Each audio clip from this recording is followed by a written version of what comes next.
now for the Shop Report with...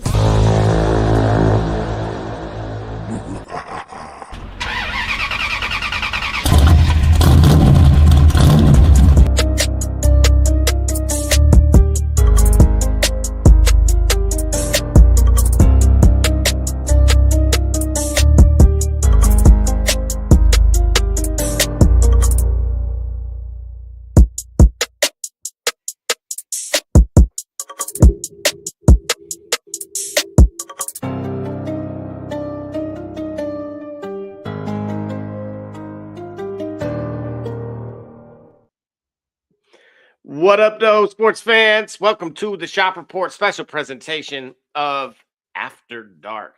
I'm your host, none other than Double J. What up, though? What's going on, man? Hey, we got a butt whooping taking place. Monsters of the Midway, or Mouses of the Midway. Ouch. Too soon? We got a whole half of football left for them to turn that around because the cheese graters are out right now, and they're getting some bear hide as we speak.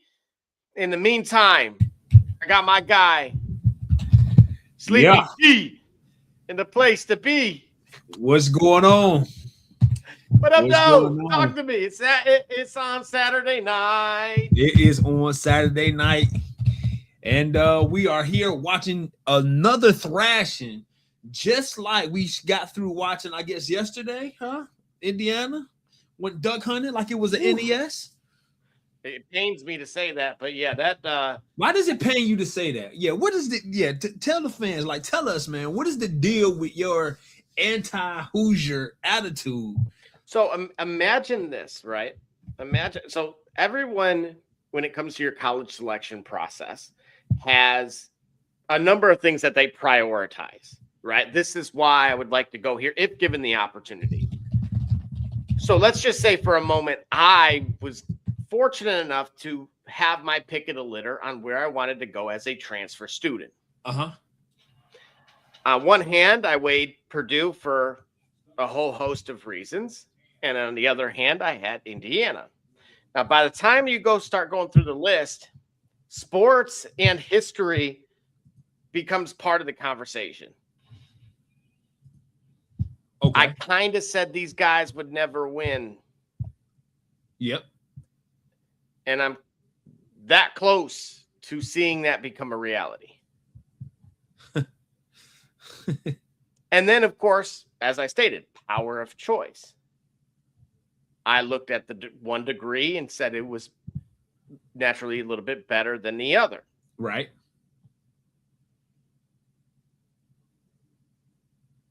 I could be, there was a point in time, true story. I almost considered going to Alabama, like for a post-secondary degree. Okay. Solely because I wanted to feel the success of winning. Yeah. Just to be that arrogant a-hole and say, oh, my alma mater is so, is champions. Right. And again, and reap all of those benefits. And so now, again, I have plenty of friends that went to IU. Right. But right now I feel like that bitter X. And I'm not really comfortable with that role. Got you. That's not who I am. That's not who you are? You're not the bitter X? No, not in the slightest. That's not my personality type whatsoever. So again, I do want to shout out that, like, if I had the choice, right? I'm not a Carson Beck fan. That's just okay. Don't get me wrong. I see he's doing well on and off the field. Right. There was some text leaked.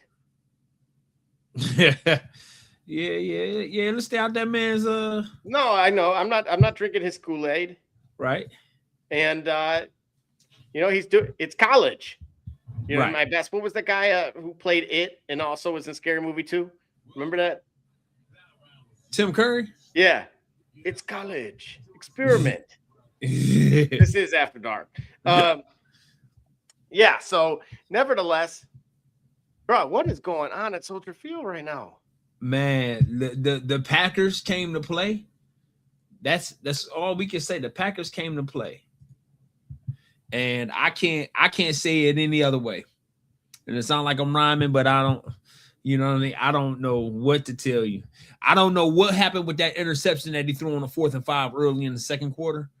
That Caleb Williams, like, I don't even know what the purpose of that. Why were they going for it at that time? And yeah, it's a lot of mystery surrounding this whole thing. A lot of mystery surrounding this whole thing. And that's the thing. I want to shout out everybody too. Give us weigh in, right? We're on a number of platforms, and we know you guys are too. This is not just him and I, right? Right. We will have some games up here momentarily as well. I want to shout out all what you're getting into on a Saturday, what your thoughts are on, of course, that the Bears Packers here, as well as the rest of Wild Card Weekend. I thoroughly enjoyed the Carolina game. Yeah. Barbershop Jay chimed in and said that he felt the defense of Carolina let them down. Yeah. Okay. Agree or disagree? The defense of Carolina let them down? Mm-hmm. I don't know. I don't know if I can say that. See, I don't blame you. I feel this. I kind of feel the same way about it. You know, again, the Rams were favored by 10.5. Yeah. You have the lead with a handful of minutes left in the game. Yeah. Matt Stafford clearly had some kind of ailment because of the pressure of the defense. So to say that they let them down, considering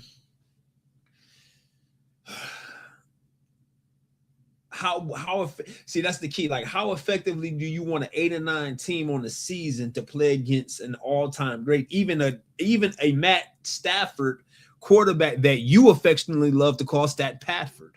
Like, even you at a point recognize his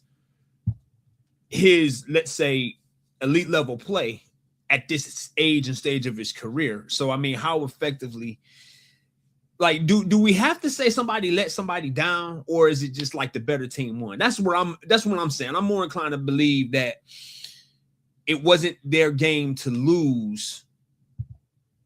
Well, I mean, they were it wasn't their game to lose. It was just like, it was two juggernauts that came out there, and the better team won. They outlasted.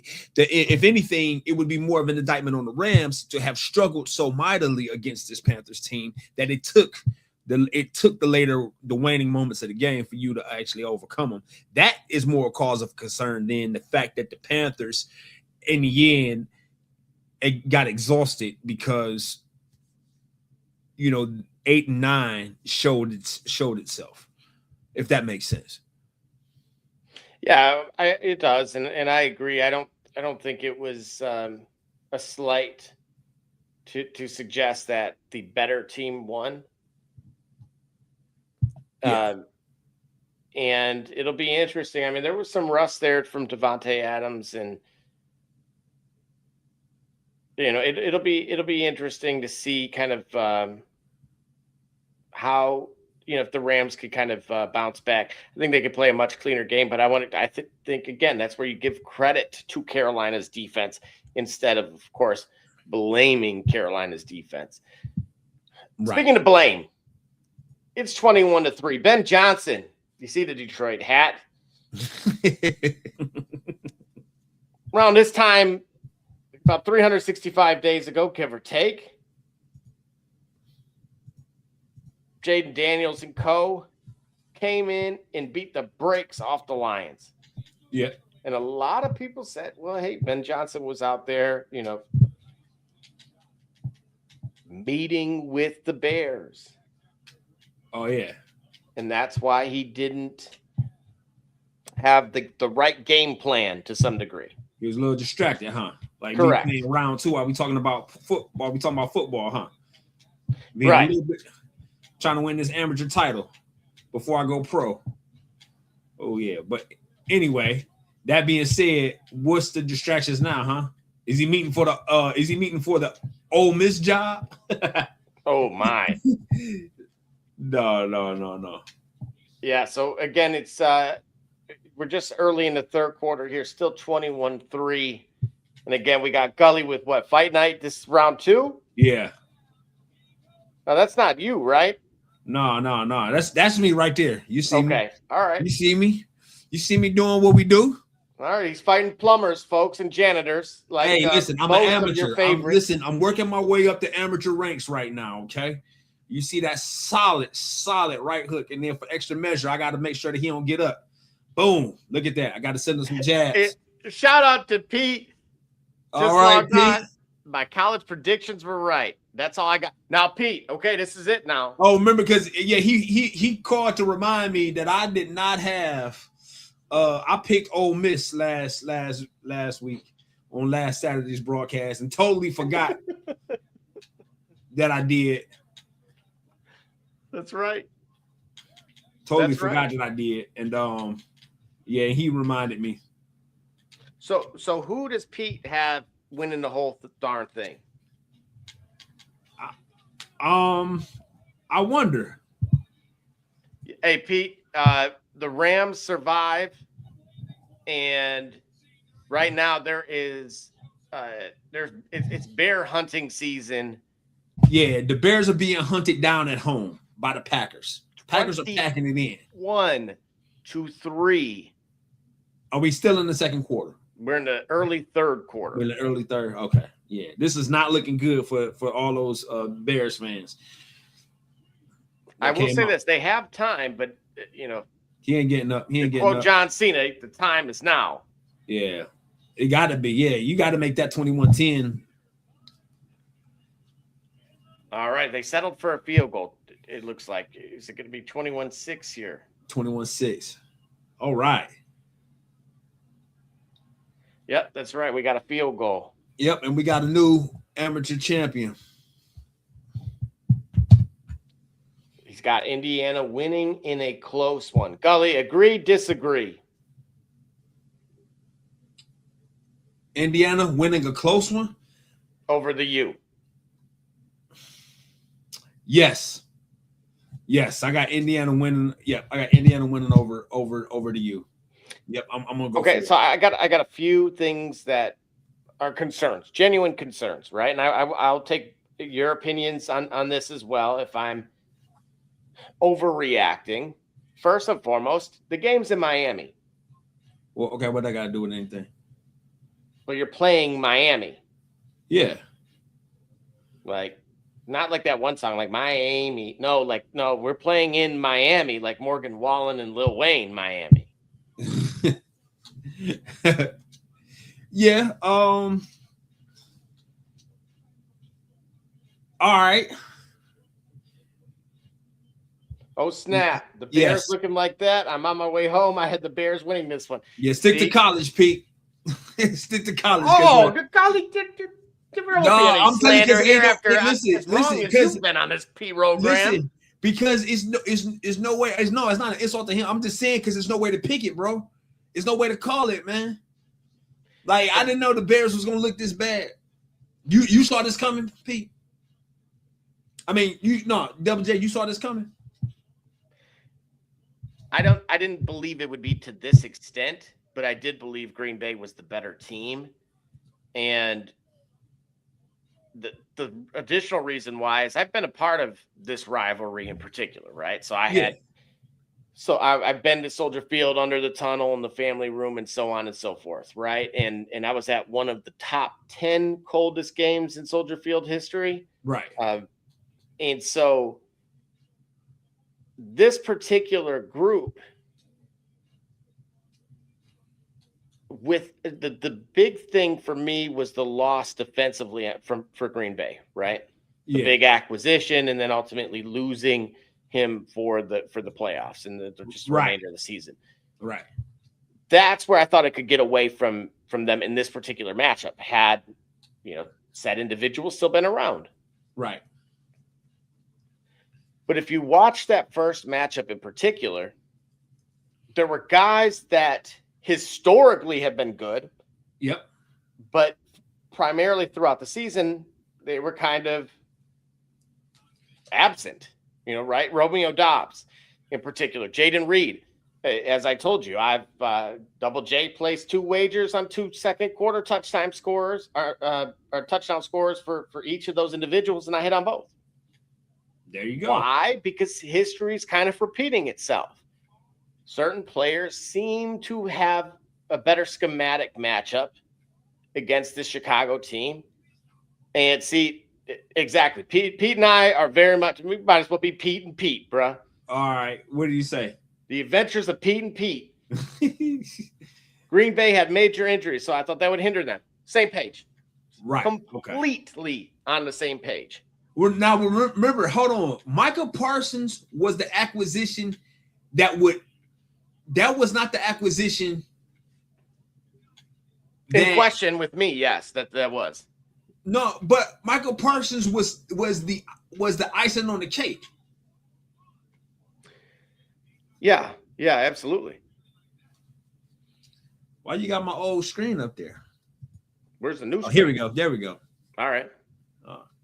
So now, who are you? Just for the record, who are you? You said you won from an amateur. You're pro now. Yeah, I'm a pro. This is my first fight as a pro. You got to remember all the way back in Fight Night Round 2. Remember, it was the sparring sessions and all the things that you needed to do between the fight. So we just completed our weightlifting here. We on PS2. Definitely want to show some love to both Adam and Pete, of course, on the Facebook side. Yep. Checking in. And then, of course, so we got Gully. This is the first pro fight now. It's the first pro fight versus Julio Diaz. Okay. All right. We're starting the trail. I'm on I think I'm at middleweight. No, not middleweight. I'm at welterweight. All right. Let's see. Here we go. Let's see how he looks. All right. So just for those unaware, Julio Diaz is age 46 present day. His boxing record, bear with me. This might not be the Julio Diaz you're thinking. This is the Julio Diaz generated by EA Sports. Oh, really? Okay. Yeah, this is not the same Julio Diaz. Uh-oh. See, when I played this game, I got rid of the HUD, right? I still got the save screen. Yeah. You still got the save screen. Hold on. Wait a minute. What's going on? Why you got the save screen? How you still got the save screen? There we go. Oh, you know what? Hold on. We might have a problem. He was actually 40-10, this particular Julio Diaz in particular. Yeah. With 29 knockouts, and then he was knocked out 6 in those 10 losses. Hey, man, you still got the save screen? Hold on. We got to get our video back together, playing picture in picture. Listen to some of these losses, though, Gully. Amir Khan. Yep. Sean Porter. Okay. Those were both unanimous decisions. Ooh. He actually fought Sean Porter twice. Yeah. And then Keith Thurman. Okay.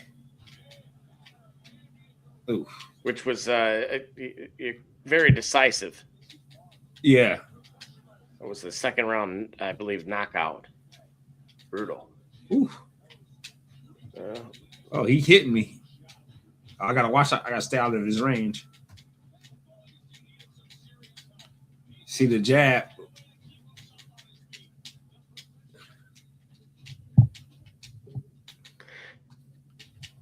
Oh, you see that body work? That body work there. Oh my gosh! Yeah, look at the body work. Look at the twitch. Yeah, look at him. Got him twitching. Oh my gosh! In front of the night. cyclone. Bam! Look at that. Ooh, body shots. Right there. You see, kill the body, the head will die. Boom. See that right there? That's what we do. Like a 10-year-old after too much candy at the fair. Yes. So what we got going on in the Packers game? Still same score, 21-6, about 8.5 left. And the ball is currently early with in the drive here around the 18-yard line with Green. Within Packers have the ball. Oh, okay. Yeah, we got a lot of TV timeouts here. Oh, another injury? No. Just here we go. Let's see. You know who I did expect to have a good game was Luther Burden. Oh, yeah? All right. Looks like the Bears have now gotten the ball back. Ooh. And they're approaching midfield. The Bears. Yep. So they're driving. Well, I gotta cut them out. Let's see how good I am at the mini games. Ooh, lots of swelling. Oh yeah, I was the beast at the mini games. I actually saw an ad recently for something comparable to that thing. Yeah, that helps with something that the kids are trying to get is the crow's eyes or something. Or what do they call them? Kids are. Did you hear what I said? The kids are trying to get them. They want crow's feet. Yes. Meanwhile, there's other devices that I immediately thought about. So, all right. Animation domination here. right on After Dark. And that never did a thing for me, bro. I never understood that. Like, that was uncomfortable to watch. I'm like, why would you draw that? Like, that was weird for me. Well, people are into some strange things in this world. I've come to learn. And who am I to tell them otherwise? You remember Need for Speed? Yeah. Or I'm sorry, if I think about it, Cruising in particular. Remember Cruising World Tour? Cruising. Oh yeah. That one they had real images. That's right, they did. Ain't that funny? Nintendo had the real images. Oh, I'm catching a beating right here. Oh, we got an injury. About 6.5. Who's injured? Ooh, unnecessary roughness on Green Bay. I will say this, the offensive line of the Bears seems to be much improved here early into the third quarter about what we were a little bit used to. They're not quite getting that push, but it's, in that tug of war, if you will, it looks like they're getting the better of the Green Bay defensive line. Okay. At least now. Oh, right. Yeah, it was a quick 3 and out a little earlier. I didn't specify. So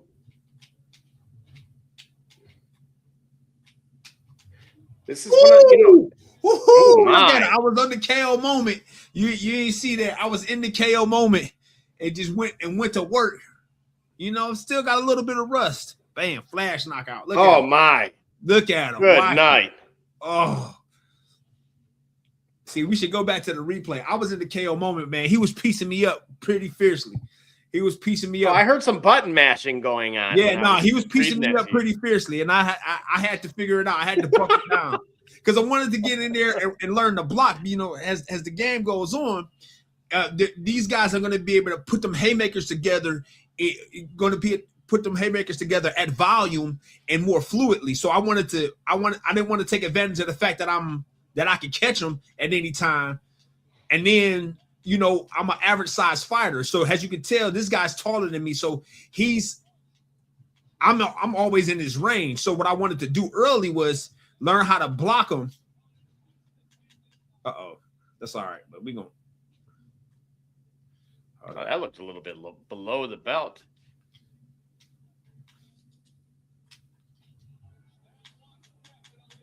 Oh. You got to make sure I send him home. Oh, to the body.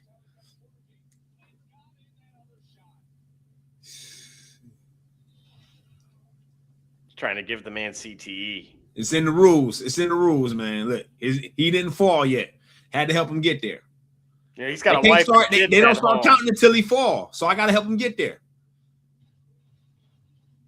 Oh, I hit him with 4. Oh, Gully. I The hit him man with has a 4 wife of those and kids boys. at home. I hit him with 4 of those boys.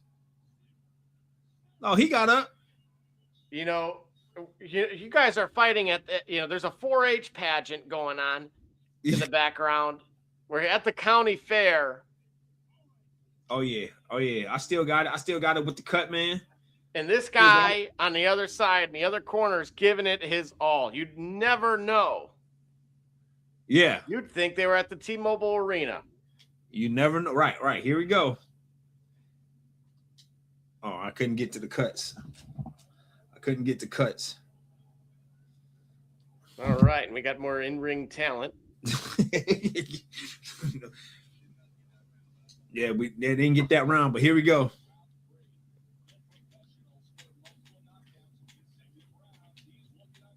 Uh-oh. He's working the jab a little bit. Oh, caught me. Uh-oh. Gully's getting fancy here. I think he's going for the knockout. See, I got it. Now what nickname do you have here? The Professional. Okay, the Professional. Yeah.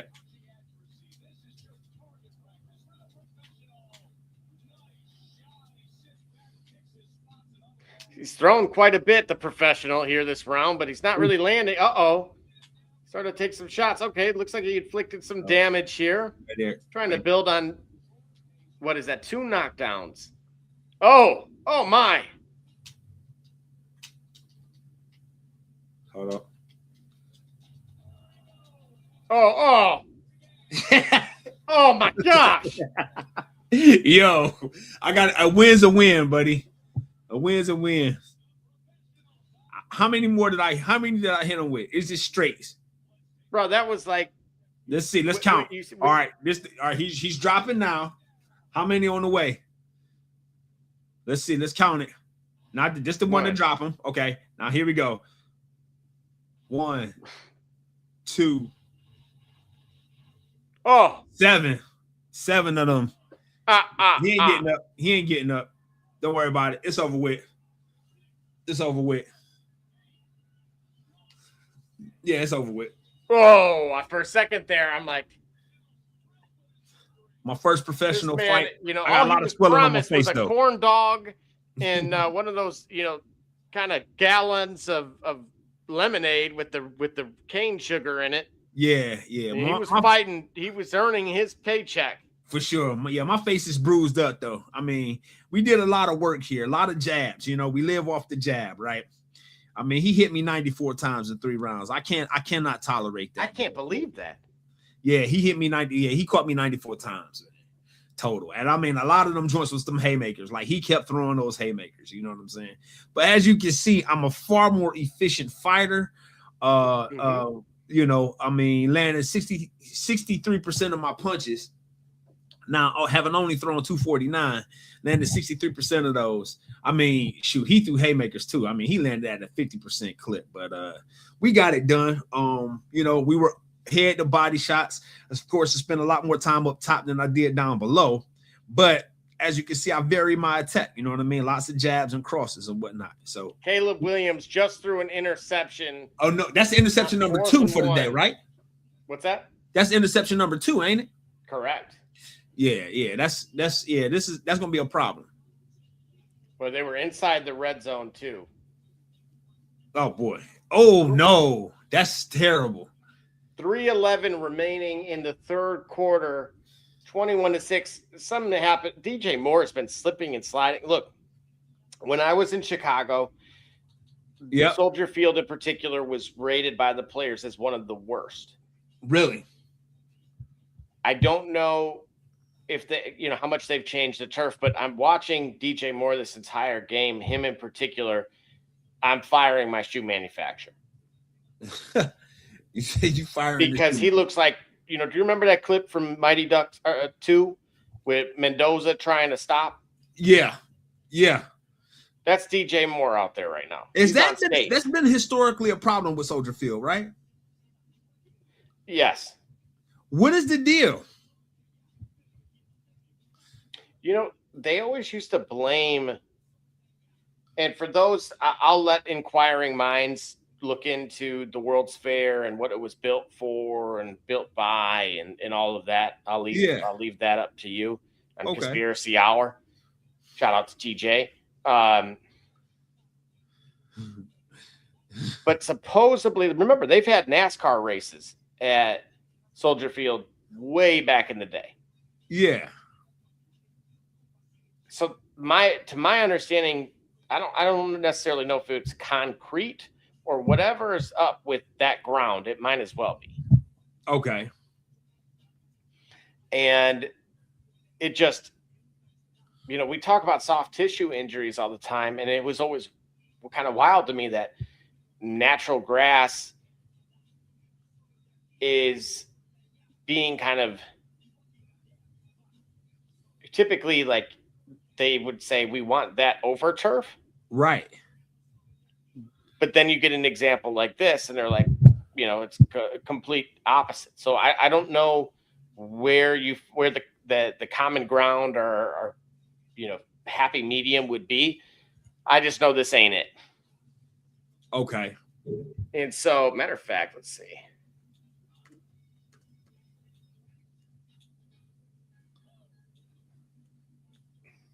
Soldier Field uses a hybrid Bermuda grass, specifically the Tahoma 31 strain, installed in 2022 to replace the problematic Kentucky bluegrass. Wow. So it was installed to replace a problem, but it became more of a problem. Yeah, and again, AstroTurf, of course, was there during the Super Bowl Shuffle days. Right. Not to be confused with the Icky Shuffle. Get some cold cuts. Do you remember that? Yeah. So it's grown on a plastic grid for strong root development and can be played on immediately after installation. Oh. So benefits. Bermuda grass is known for durability, heat tolerance, creating a faster, more stable playing surface. Completely disagree. Right.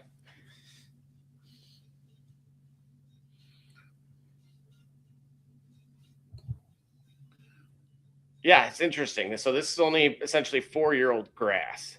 And it's having this type of problem. Mm-hmm. All right. So we got you back in the lab here. Yeah.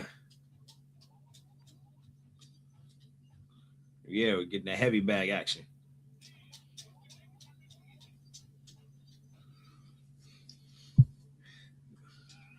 Have you achieved any kind of ranking yet from? I'm ranked 49.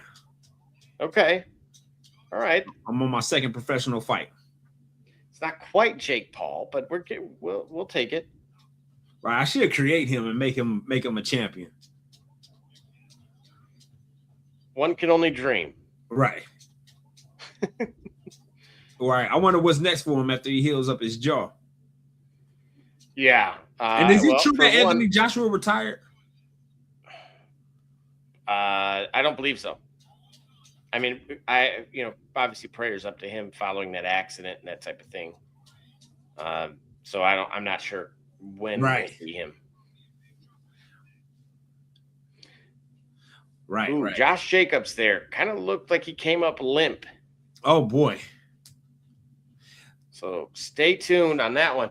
My prop Spidey sense says I may do a dart throw there on the backup, but I'll keep you posted here. Okay.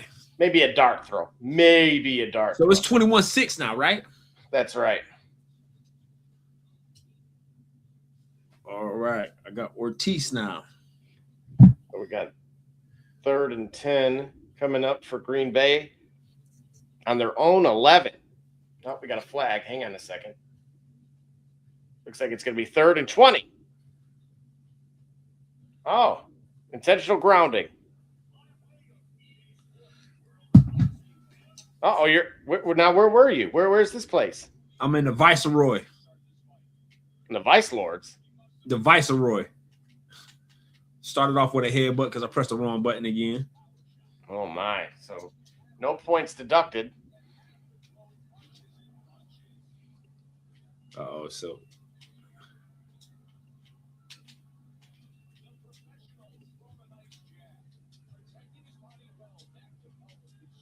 Scorecard so far. This guy, Gully's opponent here, is definitely taking a page out of Floyd Mayweather's book. no, don't say that. I gotta meet Floyd if I'm in the right division. I'm gonna meet Floyd anyway. This was the last boxing game that Floyd appeared in.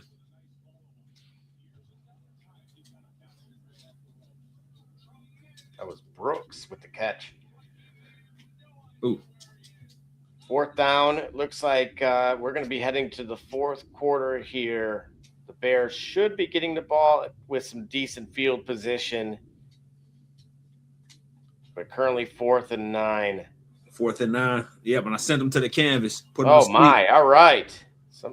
Put him to sleep. A little bit. Back up. Let's see what we got here. What kind of combination? Oh.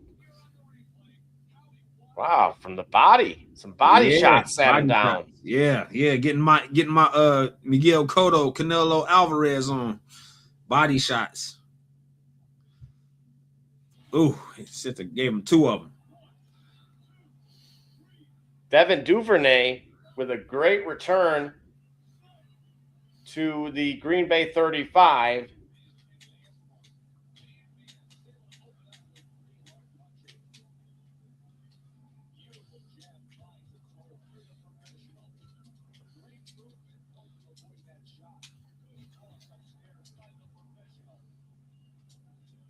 See the jab work, gotta work. You work the jab.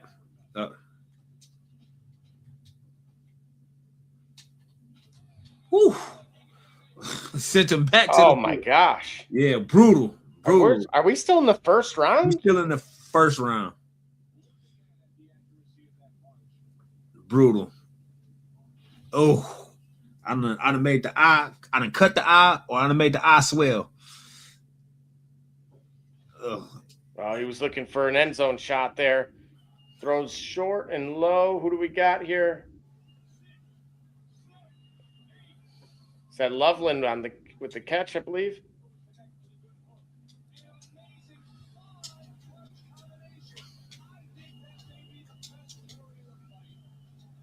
Speaking of Michigan Gully fell at home to Wisconsin in basketball today. Ooh, whoa. Did not see that coming. Again, when you and I were here, that route almost got him. He got behind the defense and just could not get enough separation to haul it in. It was Luther Burden. So we go to the end of the third, 21-6. Again, the 3rd and 4, the Green Bay 29.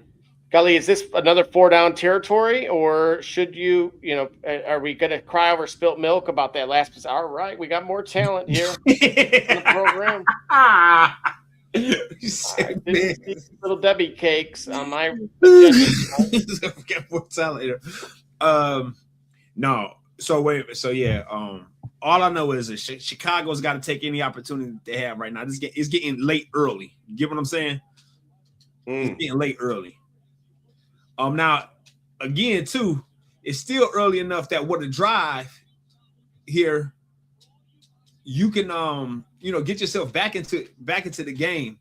But I don't know. I mean, and that's becoming a signature of his. Yeah. Insult to injury. I'm going to dub that. You don't know the words that they say to me while I'm in the fight. Oh. See, you don't know what they're saying between the exchanges here. I'm getting a lot of it must be profane in nature. I hope, at least. Otherwise, you're just the ultimate competitor. Right. There it is. Boom. If he ain't fall, I got to help him get there. The referee don't count until he on the mat. So I got to help him get there. The referee ain't getting over there fast enough. Feel free, chat, to let us know what you guys think. Ideally, asterisks. Yeah, he ain't getting up. That's it. Oh, Oh, and the stare down. Oh, so unnecessary. Look, Joe Tessitore got it. You know, Joe Tessitore, the guy that now is the voice of WWE. That's right. That's right. You know, and he, for those of us that, you know, us unks and OGs, remember Joe Tessitore from, you know, noon Maction type games. Yeah. Yes. So one thing we cannot say is that guy did not pay his dues. Correct.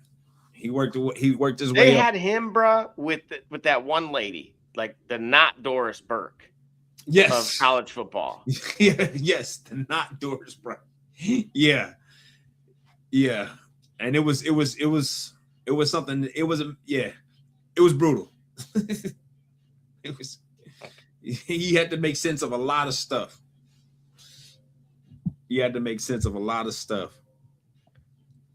All right, and it looks like they ran it with Manungai, and he's going to get the first down. Now, okay, we're right around the red zone here. We're tiptoeing. Looks like Caleb Williams' pass incomplete. So we're going to have 2nd and 10 from just outside the red zone at the Green Bay 24. Right. What are you dialing up here? Looks like we got Swift in the background, just for context. So it looks like 12 personnel. Oh, he had the underneath. Oh, my gosh, he had the underneath. The linebacker went with, so they basically had the fullback and the running, you know, the RB run similar routes, right? Right. Kind of an out. And then the difference being the fullback, which was Smithy here. He goes up the field almost like along the sideline there, and Williams tried to dime it in there. Yeah. Oh, he's going to the end zone. Incomplete again. A little bit of contact there. He's wanting a call. Looked like he was going for Rome Adunze. Yeah. Oh. So for context, let's see. I thought I had it up here. Red zone receiving for Chicago. They're just inside the 20. So Adunze first, believe it or not, Zacchaeus is second, only to DJ Moore being third. Uh-oh. Speaking of third, Caleb Williams loses the ball, but his lineman falls on it. Oh, really? Okay. Got it. Yeah, Van Ness in there to make the play on the defensive side.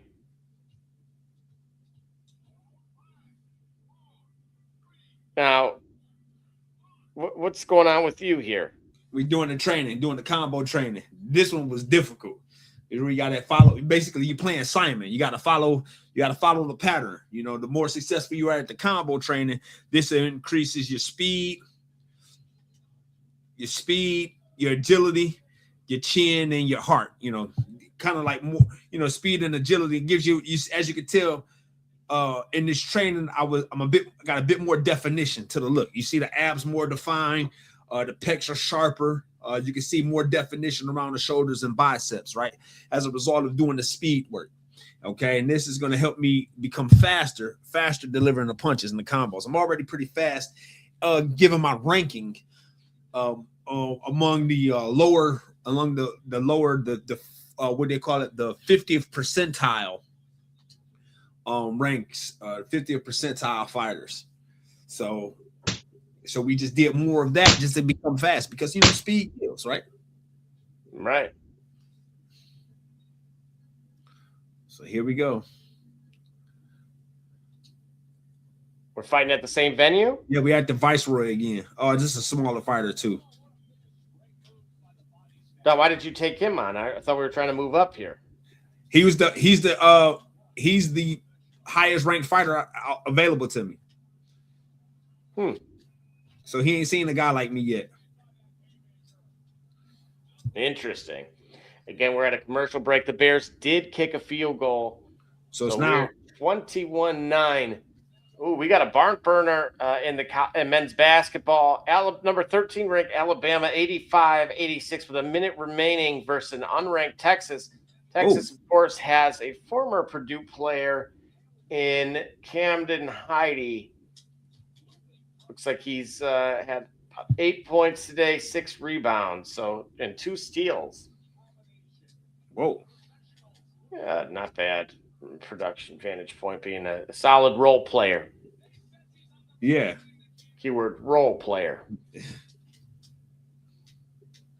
Did you say role? Like know your role? And shut your mouth. we want do you he's getting some swag. There's a little bit of swagger from Gully's avatar here. Yeah, here we go. Bam. He got great cornrows.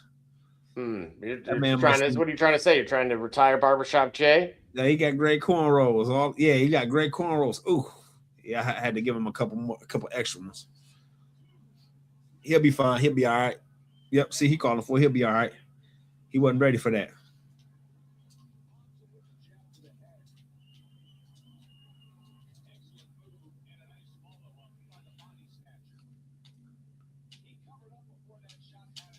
Alabama ball, 40 seconds remaining. So who do you like right now in college basketball in terms of true teams that are as advertised? The great equalizer is conference play, right? Okay. And I think this is the weekend where you're really getting a true sense of that. Yeah. We've seen Kansas lose at West Virginia, but I expected that. Kansas is okay. It's certainly not one to write home about this particular year. Yeah. You remember I had mentioned, prep guys like for KU, they lean on Peterson, but I, of course, was telling you guys about Flory Badunga when he's an Indiana kid. So I usually kind of am in the loop on this program with some of the prep guys. Matter of fact, 3 years ago or so, that like half the Purdue roster went and watched one of his high school games. We were kind of on him early. Yeah. And then it seemed like he was a wider bodied kid. And so naturally you could throw your weight around quite a bit at the public prep level. Right. What was that about? What are we fast forwarding for? Cause, man. Cause, bro, listen. I don't need digital in my life, all right? What was that song? Well, we're not going all the way back to Computer Love. Yeah, all right. Hey, man, I think we need to talk about, though, what was he talking about? Who, Roger and Zapp? Yeah, because when was that song made? 1987, I'm going to go with. Try earlier.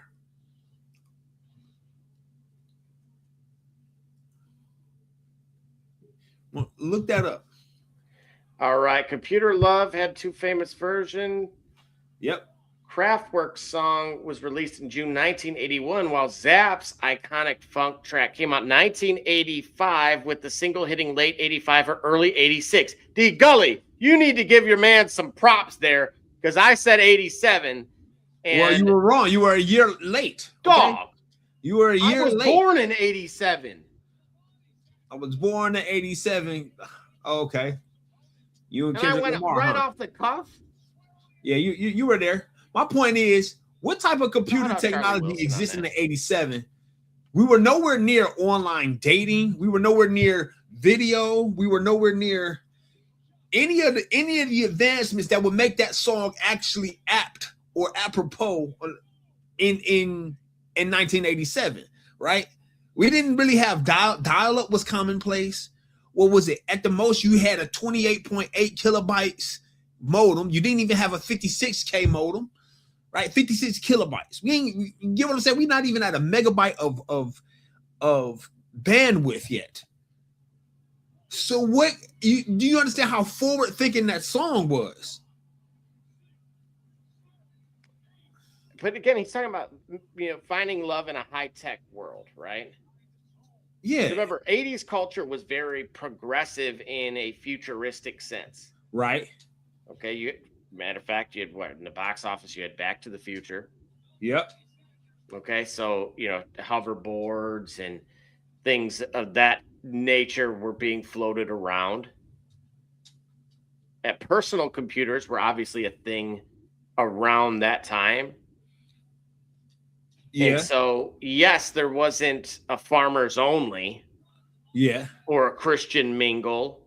Wait a minute. What did you just say? What? Farmers only? Farmers only? Hey, man, I don't know what type of... Listen, hey, look, bro. The average age I don't know what type of... Hey, 55 years old, I think. So I don't know what you've done in your free time, but I was playing video games. All right, farmers only, bro. I have no idea. Oh no, you won't find an account for myself there.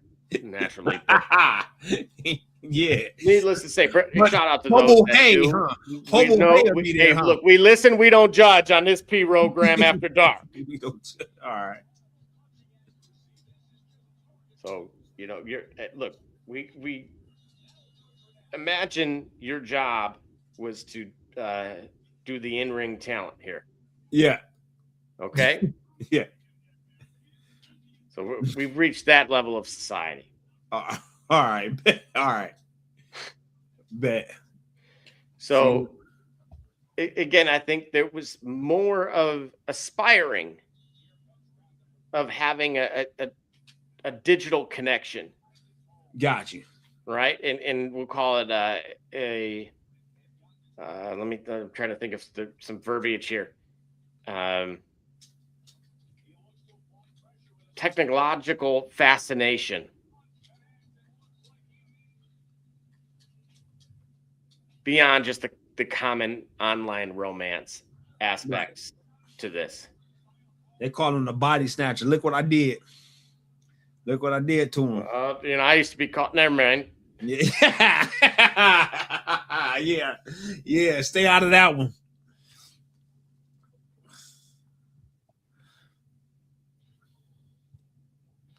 I'm going to tell you this, Gully. Speaking of computer love, I saw a clip earlier. I almost sent it to you. There was a gentleman playing a game where he had his VR on, and it's at his actual location, right? He's going to the park. Yeah. And he's got a digital wife and kid. Oh, whoa. So he's got the VR headset, right? And then imagine, you could see our actual physical space.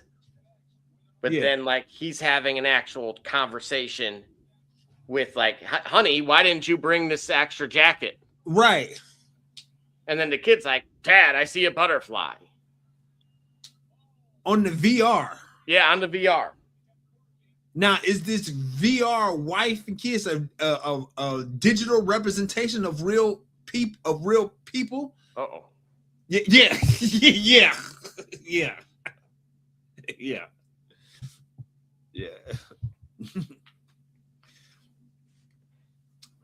No, so it would be like those individuals in on your screen here.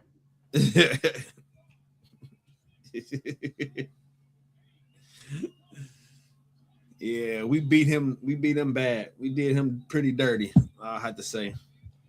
All right, and we got again, Bears have the ball back, 11-27, and it'll be really interesting to see if this is a catch or not from Colston Loveland, because if so, they are marching just outside of the red zone here.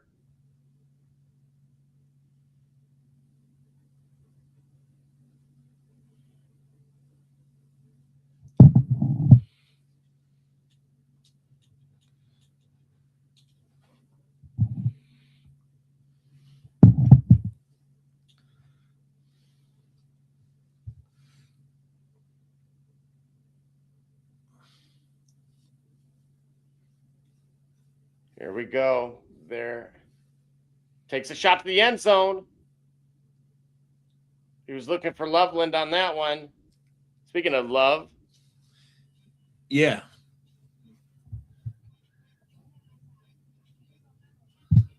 All right. They run the ball. That was Swift for 7 yards to the Green Bay 5, Gully. Oh, all right. Here we go. Look, one touchdown. Now, a 21-9 looks like it was, one touchdown puts this game back into motion, right? That's right.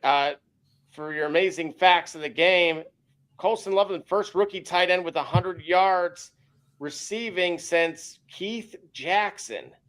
Wow. I gotta love Caleb Williams trying to lay a block on that play too. Right. This is huge indeed, ladies and gentlemen.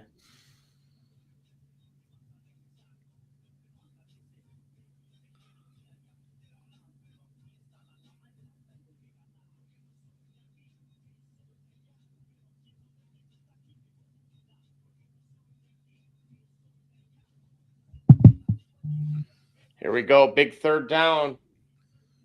All right. What we got? DeAndre Swift, touchdown.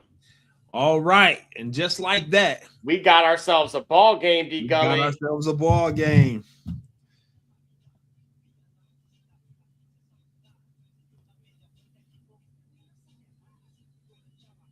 Looks like I won about $40 on that one. All right. Well, good job. Outcomes income. We'll keep it going here. We got, let's see, D. Gully is ranked 45. So in spite of, the impressive 3 matches, 3 knockouts, not getting a whole lot of love here from the boxing community. Not yet. We're climbing the ranks. That's why we're fighting the highest ranked fighters that we can right now as we build up. So what do we want to do? We want to do the combo dummy. We want to go to the heavy bag or weightlifting. What do you think? One possession game, Gully. It's a one possession game. There we go. 21-16 is our score now with, I believe, about 10 minutes remaining. So beyond enough time. So as bad as it looked. See, that's a metaphor for life, right?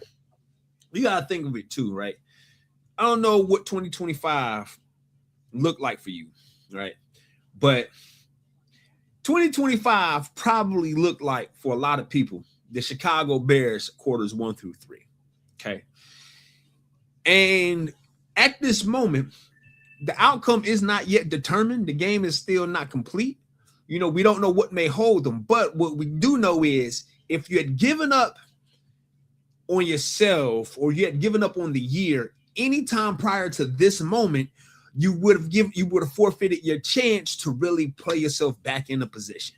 So all it took was one good drive to wipe away months, if not years, of struggle, right? So metaphorically speaking, if your 2025 and your 2024 and your 2023 look like the Bears in quarters 1, 2, and 3, staying locked in, continuing to fight, continue to battle for yourself, so you put yourself in position where, as tough as it still is, you've proven to yourself you can respond to that toughness.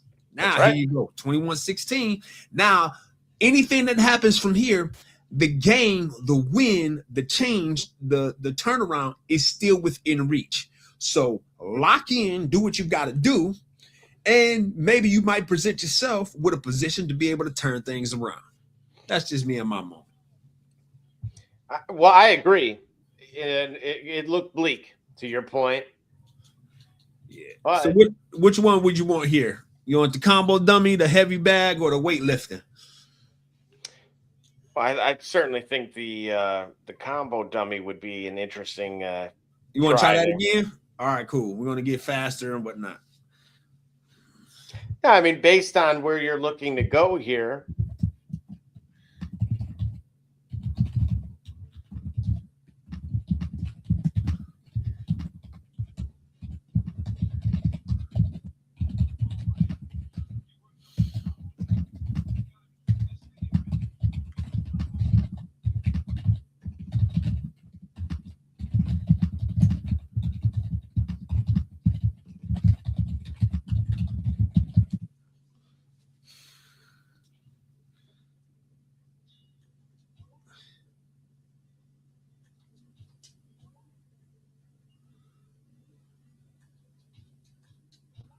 Here we go. Whoa, good return.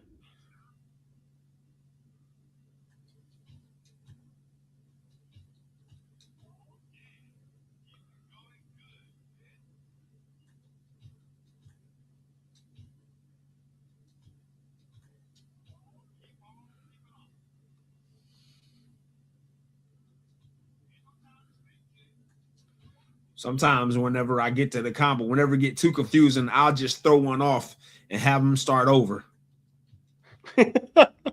I'll just throw one off intentionally and just have it start over. Whoa, the peanut punch. That ball came out. Uh-oh. Who ends up with it?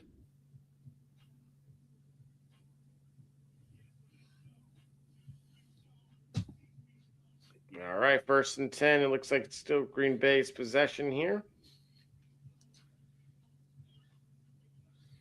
As you can see, the difference between this training session and the next one is it looks like the definition, the speed of the definition has increased, but if you can tell, he kind of looks like he's lost a little bit of weight, right? I've lost a little bit of physique because for the last 2 training sessions, my training summary being catered toward speed and agility, not so much anything related to increasing bulk and strength. So as you can tell, or it looks like you can see, he's a bit more defined, even more defined, but he looks a little bit thinner physique-wise than he did before.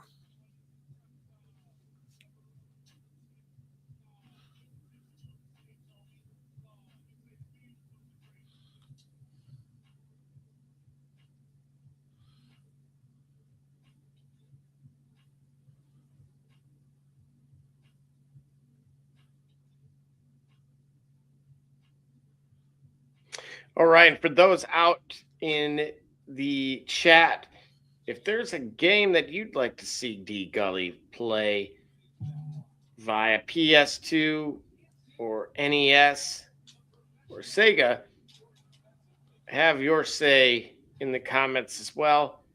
The more complicated, the better. Oh, really? Oh, okay. You want to? Is you trying to see? Oh, you don't want to see me win. You don't want to see me be great. Oh.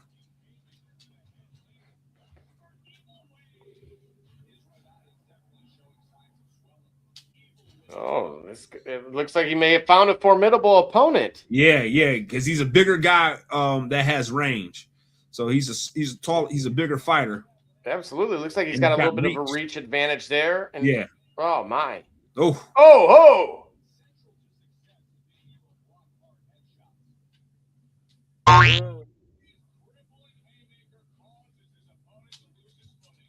Ooh. Gully with a good combo there.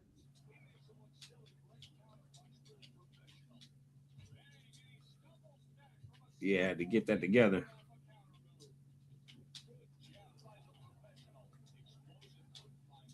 Oh.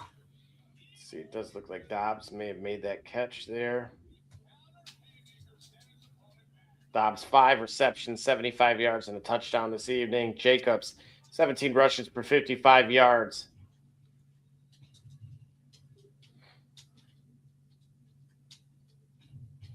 It's a big drive, about 7.5 minutes remaining. Ball is on the 32-yard line.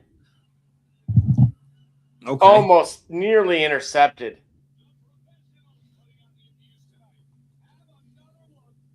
Move 1 step forward.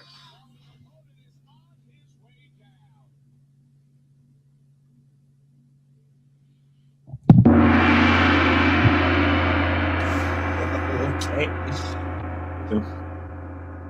All right. The countdown is on. D Gully making light work of his opponent.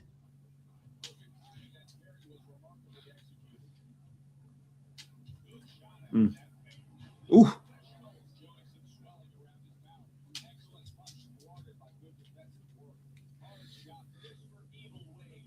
Woo. making progress here.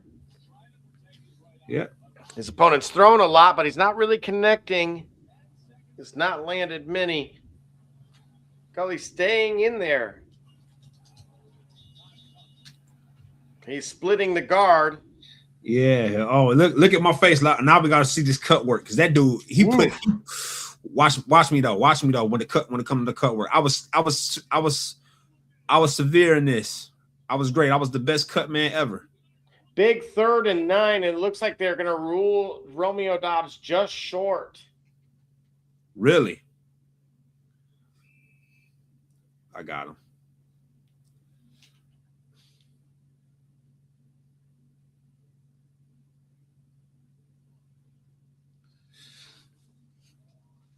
Oh, my bad. You want to see the ring persons. Oh, yeah. Keep that going, Double J.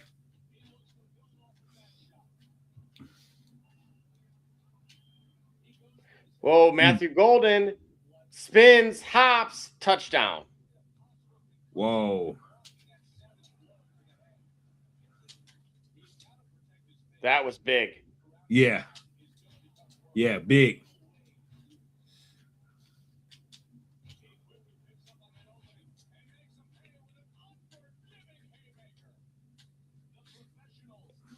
Let's see. What a play. They put him in motion. Kind of looked like a little bit of somewhat of a bubble screen, essentially.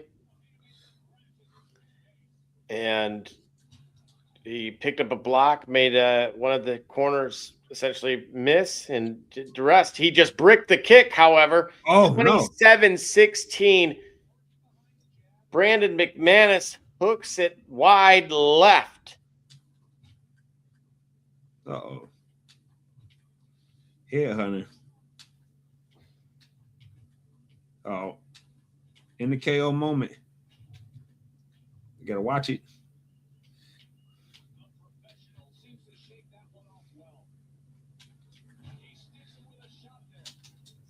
Can he split the guard and sit him down?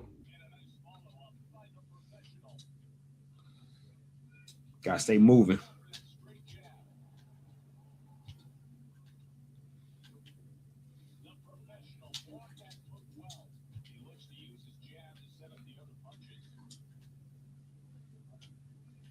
Here we go. Oh, tried to get the headbutt in.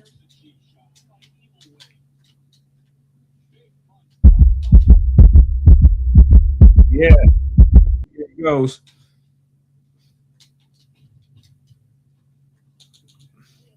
Oh, he's trying to hug it out. Yeah. Gully said this is not the 70s.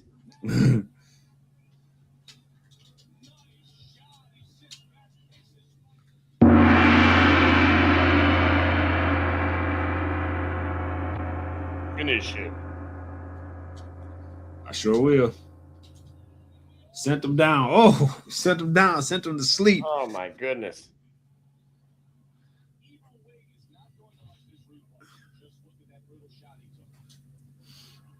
Yo, but he pieced me up, though, for sure. I do got some more learning to do. Like, I can even see it from here.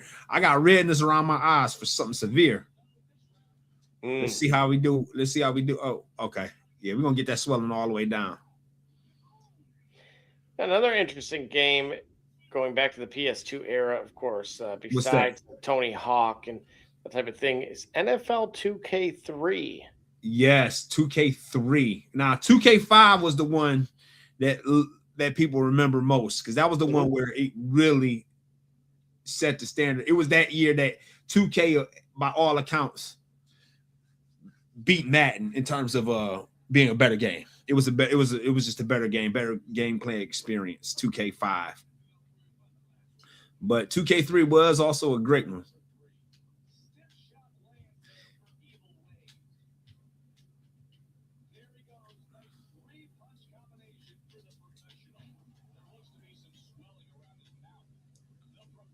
Uh-oh. Got to keep that guard up.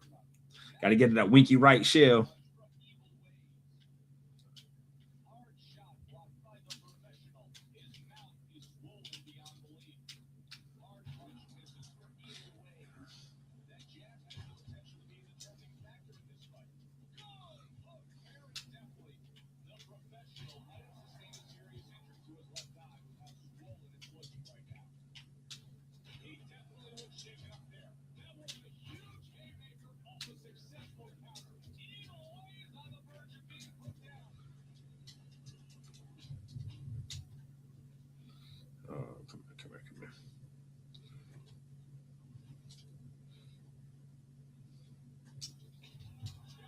Oh, got him to the body again.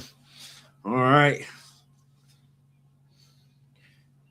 Yeah, so what we say, we're gonna try to run something different.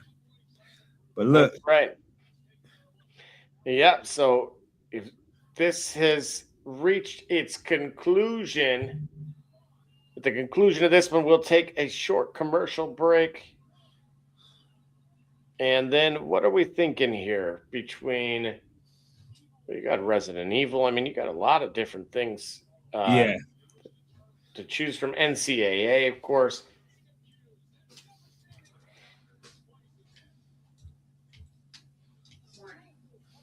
And of course, how can we forget your Need for Speeds as well? Yeah. Need for Speed, Porsche Unleashed. Remember, there was an ESPN NFL football too. That was that's 2K. That's 2K5. No, Oh no, there wasn't. this is the one for the. Well, I guess that was Woo! the original. That punch- Yeah, it would have been that should have done it. 2K4. Look at this. Look at this. Oh, yeah. Oh my! That's brutal. Then sent them, yeah. Perfect. Yeah, that got to be it. Oh, That got to be it.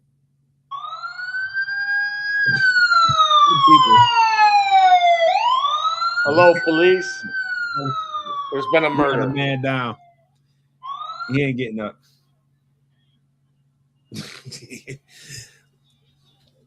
Yeah, that was a solid win. Solid win for the rankings.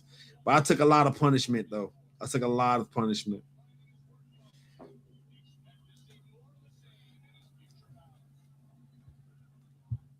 All right. Sweet. Yeah, we did it. And again, got a flag on the play. 5:37 in the game. Looks like a first down.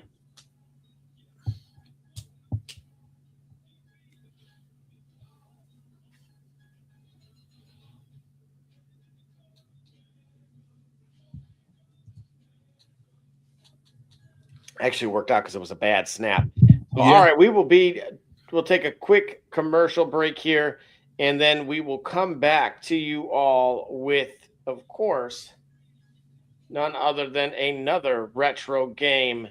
What a throw by Caleb Williams on a 4th and 8, season on the line. And I mean, he just dimes this thing. Yeah, man. Unreal. All right. And then, Gully, good show. We will be back here momentarily. Stay with us. And of course, chat, if there's a game that you want to see or you on the action tonight, definitely don't hesitate.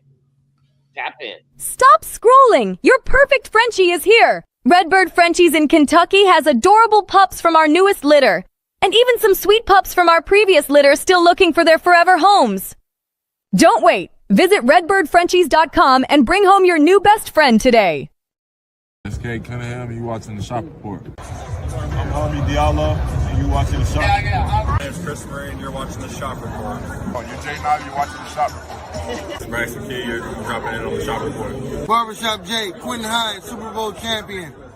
I'm ready. Let's do it. I'm on. Hi, I'm Mars Man, works at Mercury Stadium, and you're watching the Shop Report. Hey, I'm Billy Butler, and thank you for watching the Shop Report. Hey guys, I'm Les Norman, former Kansas City Royal, and you're watching the Shop Report. Commander Brown, Detroit River Stump Training, and I'm watching the Shop Report. Hey, this is Doug Flynn of the New York Mets. Well, a few other teams, of course, too. And you're watching the Shop Report. I'm Matt Ramos, and you're watching the Shop Report. How you doing? I'm Rajay Davis, and you're watching the Shop Report. How you doing? This is Nelson Figueroa, former Major League pitcher with a lot of teams. You're about to listen to the Shop Report. Hey, this is Howard Johnson. You're watching the Shop Report. Hi, I'm Heath Bell from the New York Mets, and you're listening to the Shop Report podcast. Yeah! Hey, I'm Josh Tolley, former catcher of the New York Mets, and you're watching the Shop Report. This is Edgardo Alfonso for the Mets, and you're listening to Shop Report. Hey, this is Doc Gooden, and you're watching the Shop Report. Hello, this is Mike Hampton, and you're watching Shop Report. This is Cade Cunningham, and you're watching the Shop Report. Hey, C.O. Moore, tune in live to the Shop Report, man. Checking in with the Chicago Bears. You heard it here first. This is Herman Harvey, former NFL offensive lineman with the Cleveland Browns and Baltimore Ravens. And you're listening to the Shop Report. This is Josh Cribbs, three-time NFL Pro Bowler, all-decade return specialist. And you're listening to the Shop Report. Cleo Miller, former Cleveland Browns, and you're listening to the Shop Report. Hi, this is Dick Ambrose. You're listening to the Shop Report, and go Brown. Hey, this is the top dog, Hanford Dixon. Listen to the Shop Report. This is Ernest Biner, and you are listening to the Shop Report. Hey everybody, Jimmy Has from Cleveland Browns, and I can tell you my favorite podcast is the Shop Report.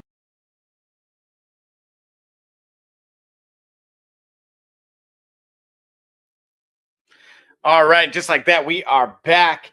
Touchdown, Chicago Bears. 22-27, 4:18 remaining. That one was to Zacchaeus. Again, for those that were listening a little earlier during the show, I had mentioned that inside the 20, it was Roma Dunze followed by Zacchaeus in terms of targets. So that shouldn't have came as any surprise there. Going for the 2-point, try to make this not just a one-possession game, but naturally a field goal to tie. Let's see what they do here. They just kind of shifted out, 3 wide receivers out, and 1 running back. Caught by Loveland. We have ourselves a 3-point game. And naturally, it changes everything, folks. Again, 4:18 to go. I believe all timeouts are available. There is a man shredding cheese. I'm sure there's countless others that are cutting cheese, but this man is shredding cheese.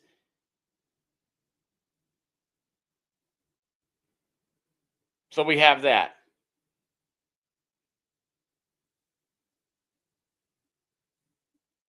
Absolutely. Waiting for comment to find out. It did look like potentially provolone.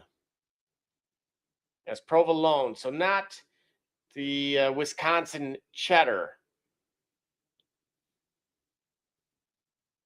Interesting. I ask you, chat, what is your cheese of choice?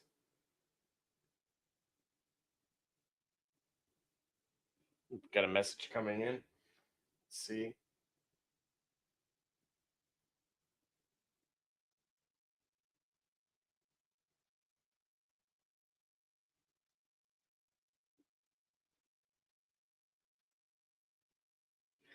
All right, and we got a kickoff taking place simultaneously. Of course, I'm on double duty here. We're halftime at Monterey versus Toluca for those in the other football space.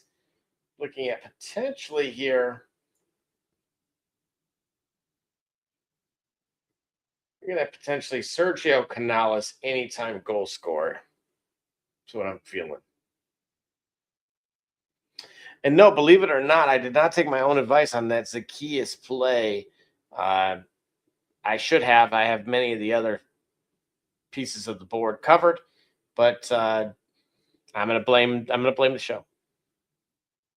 I was preoccupied. All right, we got again 1st and 10 Green Bay.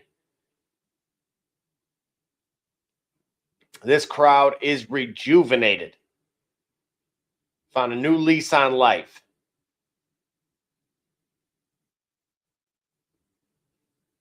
Now, who's this in the backfield for Green Bay? That's another interesting one. And they do a similar pass, little east-west motion there for Jordan Love and co. And it only nets about maybe 2. Of 2nd and 8.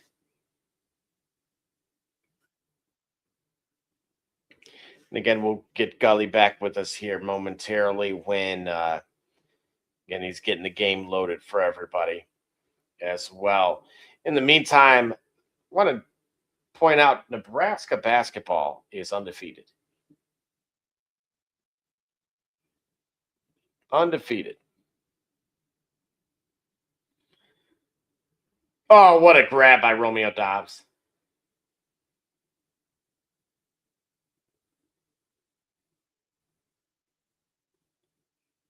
That might have been it, folks. In stride, a one-handed grab.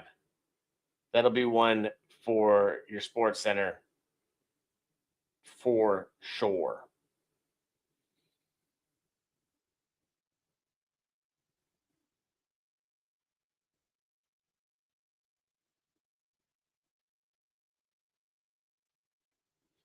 And off to Jacobs. He goes nowhere. So this is where you need a huge defensive stand. If you're Chicago, again, you had McManus miss. And in theory, if you can hold them to a field goal, at least it remains a one-possession game. And you would know exactly what you need to do. First time out from Chicago. So again, this is an even bigger possession now. Trying to preserve as much of the clock as possible. We'll see if Matt LaFleur, I mean, look, for those that watch like the Thanksgiving game versus the Lions, as much criticism as Dan Campbell faced for going for it, what was rather overlooked, I thought, statistically, was the fact that Matt LaFleur and Green Bay had gone for it, actually even more than that. And they were better at it. Oh, we're going to bring D. Gully in. All right. Got some college slam going. Oh, first down. Matthew Golden, first round pick. They're definitely inside field goal range here. Oh. College slam. Now, this is where you could turn off 3 in the key. Yeah. He was the same announcer as NBA Jam. Right. It was the same game as NBA Jam. Well, I'm merely pointing that out because I specifically recall him, like, for example, I would play with Kansas. Yeah. Jayhawks, like kind of if there were any doubt. Oh, yeah, they were brutal.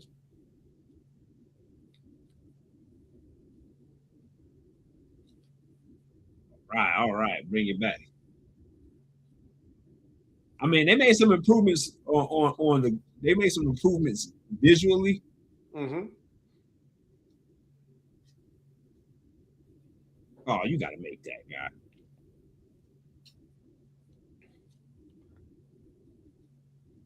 Uh-oh. Probably running into some early struggles in the game here. Yeah. 2nd and 10, 3:07 remaining. Green Bay at the Chicago 21-yard line. 2 receivers to his left. He airs it long. No flag on the play. A lot of contact in the end zone. Was looking for Kraft. There we go. Oh, they called a timeout.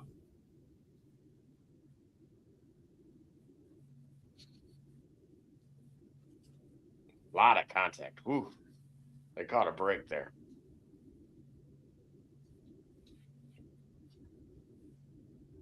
Yeah, there we go. That's a 2-point game. All right, 2-point game. Oh. Timeout, Green Bay. Critical 3rd and 10, 3:02 remaining.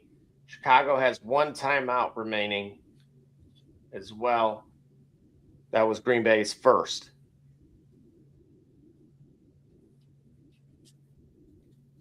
Oh. There we go. Boy, the corner threes, that some things never change, huh? Yeah.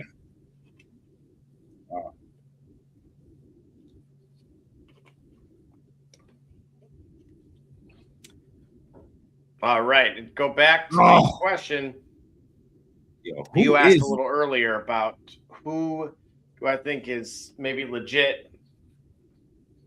I think UConn is. You think UConn is legit? Yep. Arizona and Iowa State. I think they're playing some of the best ball right now.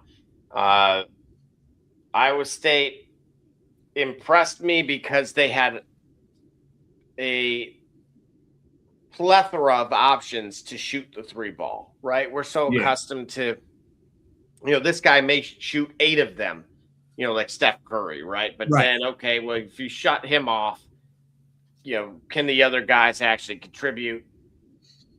The answer with Iowa State is yes. It kind of scares me a bit because the last time I was really high on them was when, coincidentally, Fred Hoiberg's team was when he was, at the helm over there. And of course, his Nebraska team, I want to give him a lot of credit. I think this is the best coaching job he's done. He's had, he got Lawrence back, who was there 2 years ago. You remember my guy, the Teen Wolf, it was granted, by good fortune, an extra year of eligibility, but he's not there anymore. So he's, again, Lawrence was there with the Teen Wolf a handful of years ago. Lawrence returns after transferring out, and he's had a huge impact on this team. And in particular, today's win, I think he had 27 at IU today. So just, rink masked in down low, big piece. I'm not bullish on him. I think he's great for their team, but the biggest piece to that team for me is actually Hoiberg's son. Oh, really? I mean, I've had, me, I watch Big Ten hoops almost religiously. Yeah. And I told you guys years ago, about that Nebraska team in particular. And they've had, that's the craziest part. You wouldn't realize he's had pros. Right. Like Nate Dogg, I've got pros, he does. Of course, one in particular is with the New Orleans Pelicans. And the thing that never translated, however, was the record that Nebraska had. They were always naturally cellar dwellers. Right. And the year that Juwan Gary got hurt, it kind of seemed like they were right on the fringe there. And, I felt terrible for them.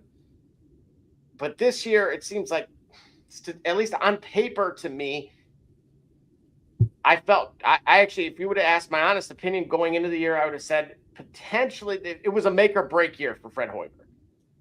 Yeah. He's been at Nebraska long enough.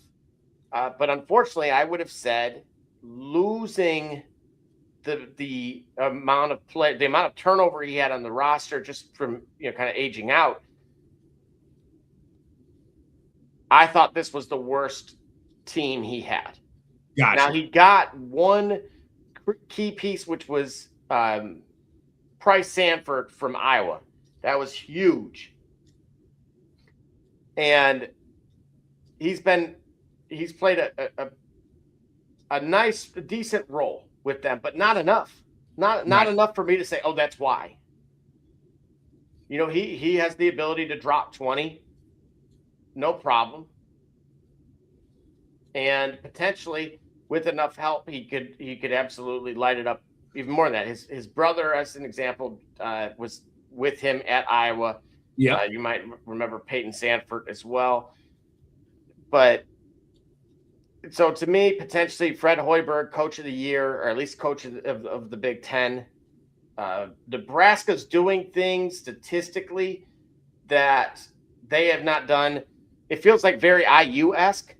Yeah. With the football stuff. What was that guy? Slow as molasses, and you guys couldn't get back? No. What? He stole it. Call for the goaltender. They are by 7. Go. All right.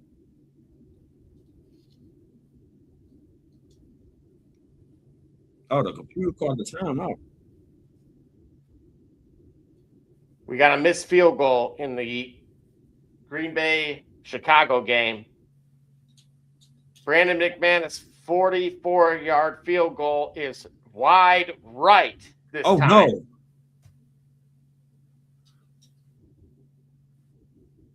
Caleb Williams moving the ball. 2-minute warning. He hit Loveland for 12 more.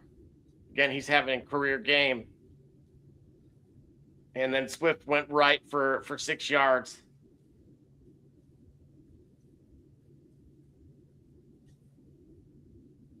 Oh. You know, interestingly enough, now Green Bay's using timeouts.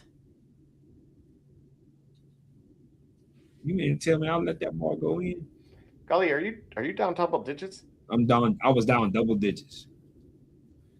Oh, man, that dude that's Speedy Claxton. Oh, no! Get that out of here! Oh, whoa! He got hung by the rim.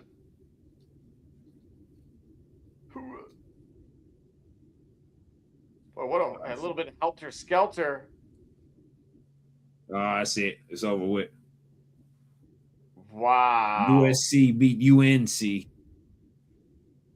Oh, man. Terrible.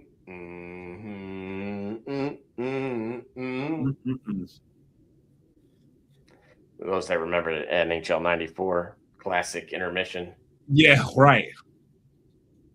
Of course, this particular game had a lot of the universities at the bottom of the logo there. We're at a TV timeout with, as I mentioned, at the 2-minute warning.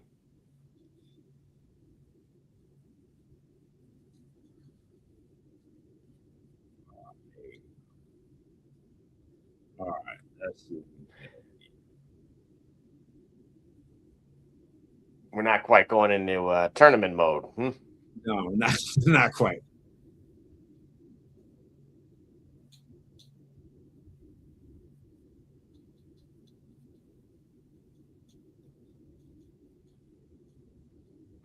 Well, now wait a minute. Which year would this have been? Is this big dog Glenn Robinson at Purdue? No, Glenn Robinson was in the NBA already. So we're who was my guy from the Sacramento team that got hosed? Brad Miller. Is it the Brad Miller years? It would be. It would be Brad Miller, matter of fact. And do we have the Flintstones at Michigan State? Possibly. Hold on, let's see. Is this Mateen Cleaves and Mo Pete? Might be a couple years shy of them.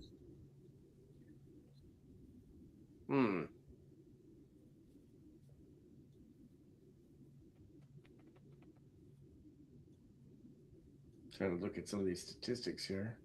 Now, but this UMass team, however, is that Marcus Camby? No. Hold on, I'm not certain. Coach Calipari and Marcus Camby?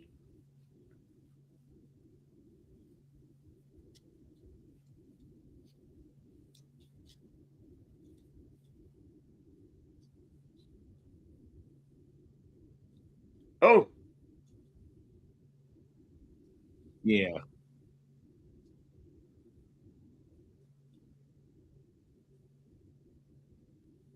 Yeah, it might be Marcus Camby. All right, the Bears are about midfield here. DeAndre What's the Swift score with a now? big catch. We got a minute 48. It looks like they are in the red zone, or just outside of the red zone here.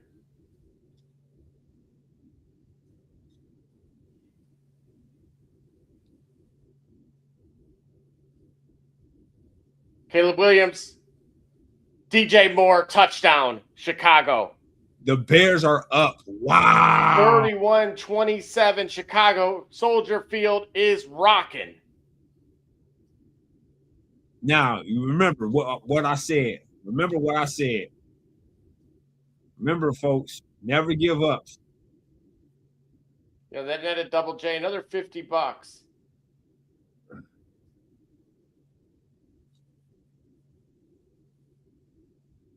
$31.27. 31-27. Boy, this would be is this a fireable offense? For Matt Flynn? Matt Flynn. Well, he got a year left in this contract. They were talking about that during the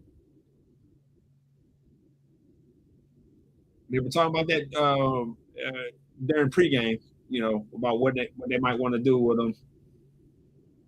This team hasn't quite had the success that they thought that I guess they think that they were poised for, I guess. But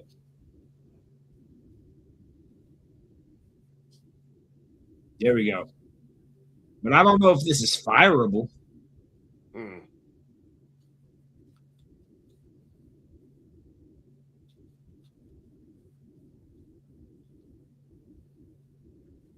mean, what a play.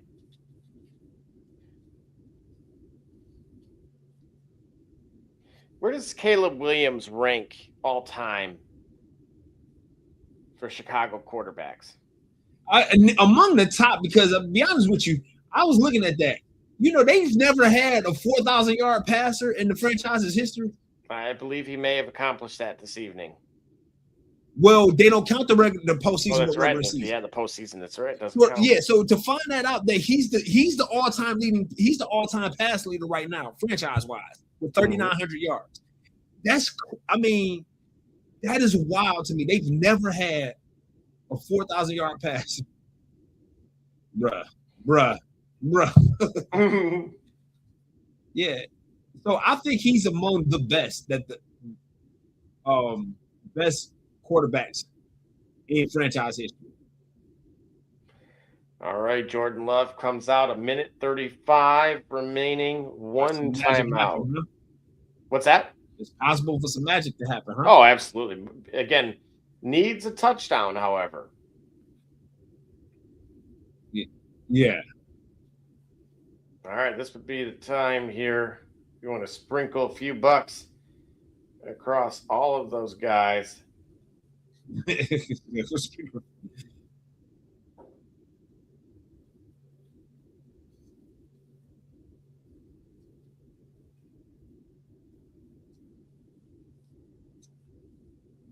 What? All right, a few yards from Josh Jacobs. Clock is rolling. Oh man, these Rugrats is on a tear, bro. I'm telling you, I think this is Coach Cal's team. Bro, incomplete. Oh, bro, what? 4th and 7, the Green Bay 31.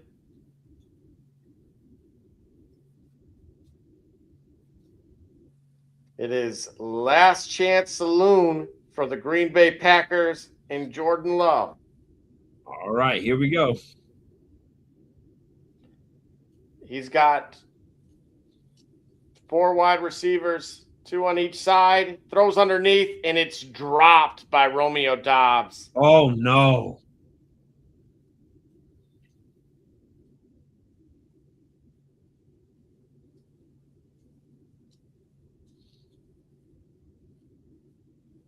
Sorry, that was 3rd down. We got 4th down now. He snaps the ball. Complete. 14 yards to Golden. Oh, really? You did all that work to get to that layup. Get the heck out of here. 7 points.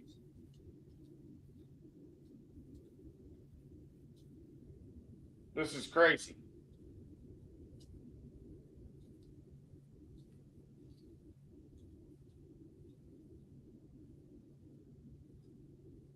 There you go. Cut to lead the 5. What a throw with the game on the line. Jordan Love, another pass, complete 6 yards. Clock is running. Okay. Where we at? Midfield. Yeah, midfield. Okay.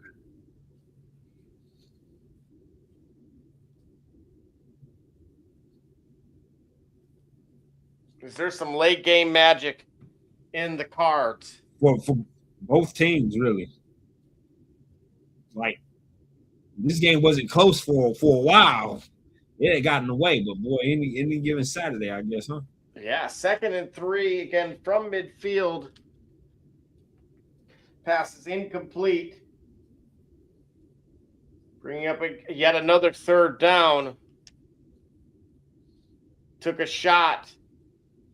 That was to Jaden Reed.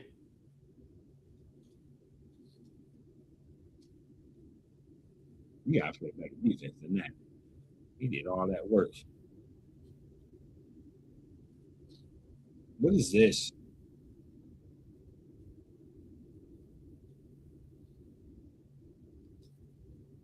There you go. All right, got the lead back.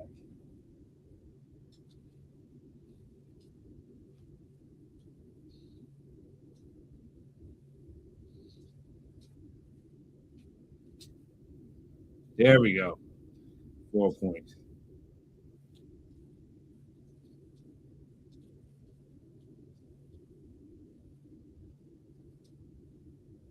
Oh, come on. Oh, come on. And I still ain't figured out how to call a timeout.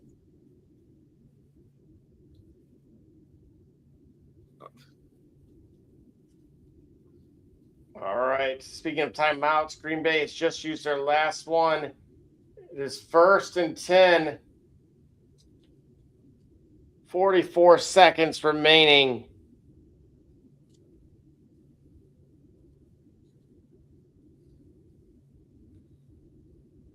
We got a gentleman doing the Angels in the outfield, topless. All right. Snaps the ball. He's got a man, and it's Reed again to about the 22-yard line of Chicago. Clock is running. We got an injury timeout. Offensive lineman down for Green Bay.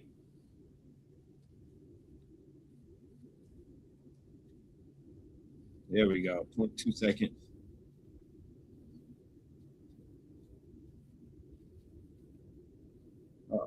11 seconds.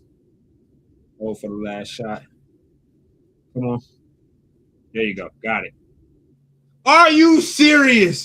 Are you serious? Oh, my God. Are you serious? No way. The dunk that could have ended the game, you wanted to showboat and legit ran out of time. Oh, golly. Bro.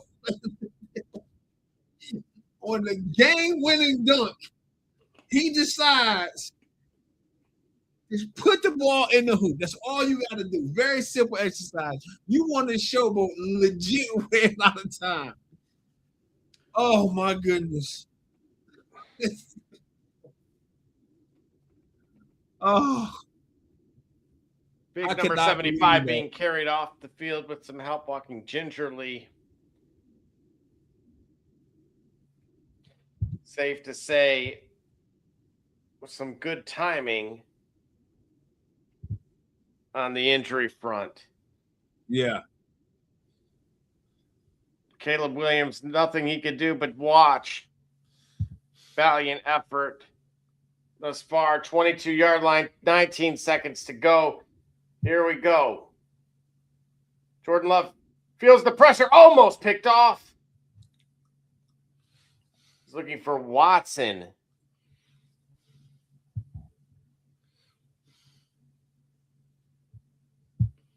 "13 seconds remaining. 2nd and 10. Gully, again, they're about the 22-yard line. So what do you do here? Do you try to just go, they're going to probably give up the middle of the field, right? Yeah. Try to kind of funnel everything underneath. I think you have enough time. You got to be diligent, but you got enough time to either go out if possible. You want to try to make this as short of a field as you can. Timeout. It looks like Chicago. No, or uh-oh. Now, this is a big call here because there's a flag. A false start. Okay.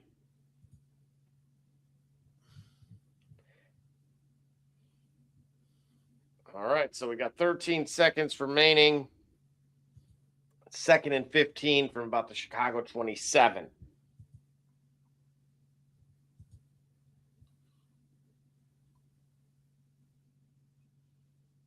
All right, 5 out. 5 out, okay. Love scrambles. Yep. Oh, he gets hammered right as he releases the ball. 5, 4. Why is the clock running? They're going to have to adjust that for sure. Okay. He tried to release the ball. Somebody got a big mitt on his arm there. Kind of ran into the traffic, if you ask me.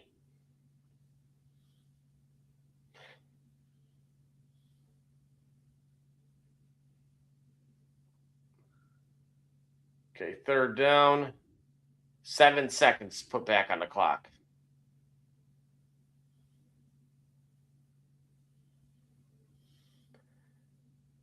Okay, Chicago is playing essentially prevent.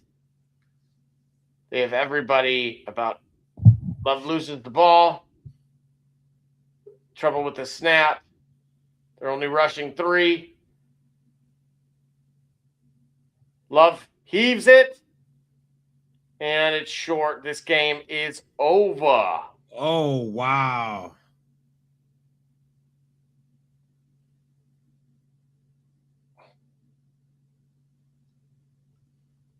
The Ben Johnson era in Chicago starts with for year 1 is not done.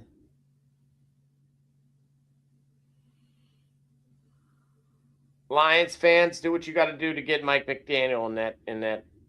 It's about the only one that can 1A him as on the offensive side of the ball.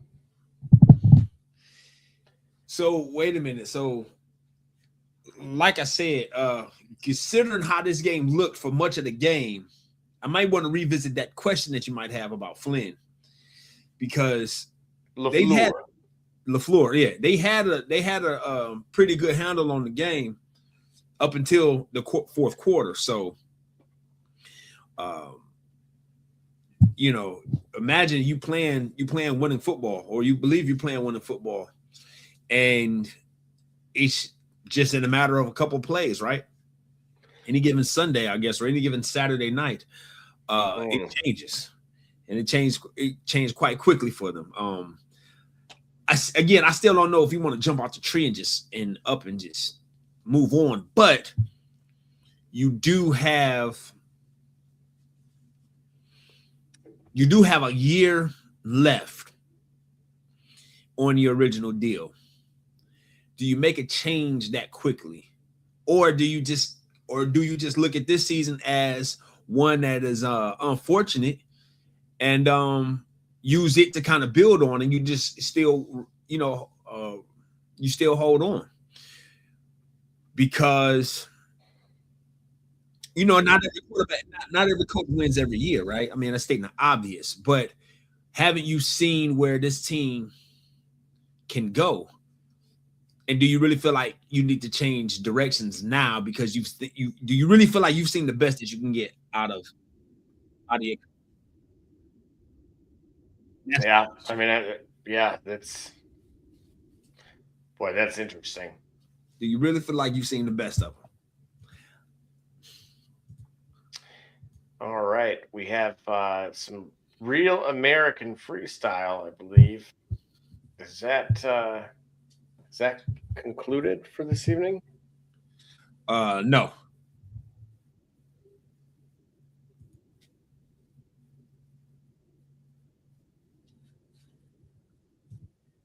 Let's see here.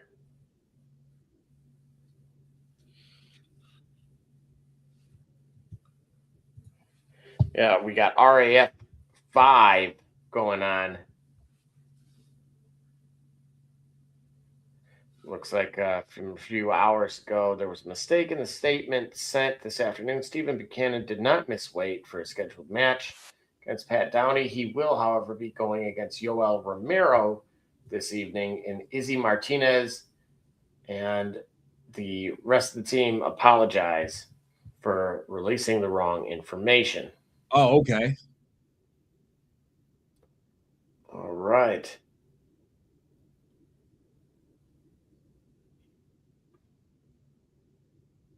And of course, in the boxing side,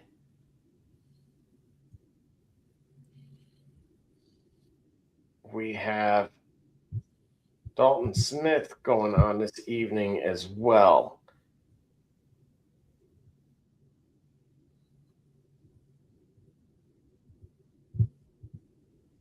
Ooh. Ooh, he just sat him down. Oh, really? Live on air, folks. Smith is your new champion via TKO. No kidding.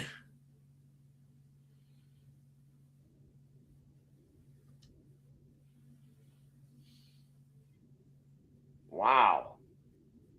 Boy, talk about some impeccable timing on my behalf. Yeah, it was Matias versus Dalton Smith, and looks like potentially taking place in Puerto Rico. And Smith was, again, is victorious, kind of with a right hook. And it's very similar to what we saw a little earlier, matter of fact. Right. Actually, that was a perfect example. And it sent him, flying. Oh, yeah. Didn't look like it was the cleanest of shots, but at the same time, it was certainly enough. And this seems like it was quite unexpected. So it was a new champion. And the new. Let's see here. We got BYU and Utah college hoops going on. 64-55. You talked about teams earlier, Gully, that, again, in terms of undefeated, you got number 11 Vanderbilt, Miami of Ohio, 17-0. So I can talk about, I always show some love to the MAC, return of the MAC. Right. And I want to say, no, that was Ohio University that I watched hit a buzzer beater over Eastern about a week ago or so. But nevertheless, the MAC actually is, I said return to the MAC, and I actually think it's a very competitive league this year. But right now, they got a potentially the number one pick here in this game that we're watching with BYU. And AJ Dibansa, he was someone that was on Purdue's list. Yep. And I don't specifically remember what he asked for. Wasn't like what we saw with the kid that went to Miami. That was an indie kid. Yeah. But Matt Painter doesn't.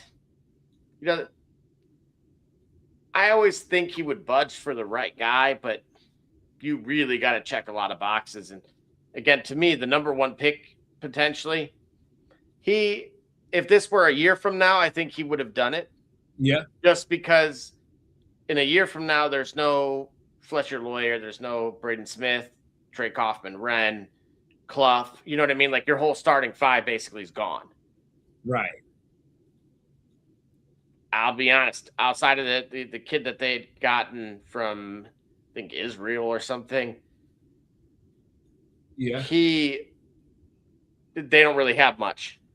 Like this is going to be I haven't seen them be this, like, the future be this empty and, the cupboard since he almost left when he almost went to Missouri in 2012. Got you.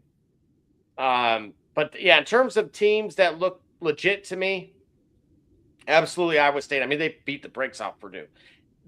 I heard some, the rumor mill said there was some some Lucia that was flowing the night before, and I don't know why they would have taken a ranked team that easy, but hopefully that was the wake-up call. Right.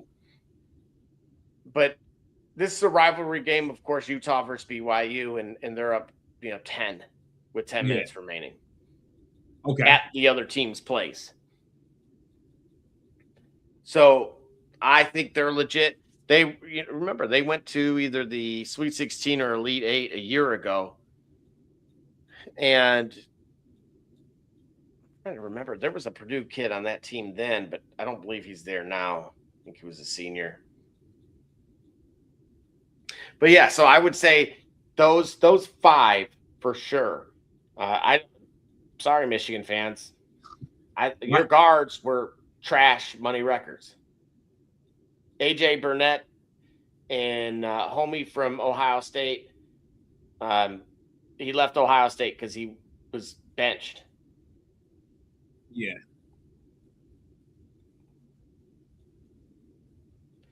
The other kid, Landon Borg, he's great.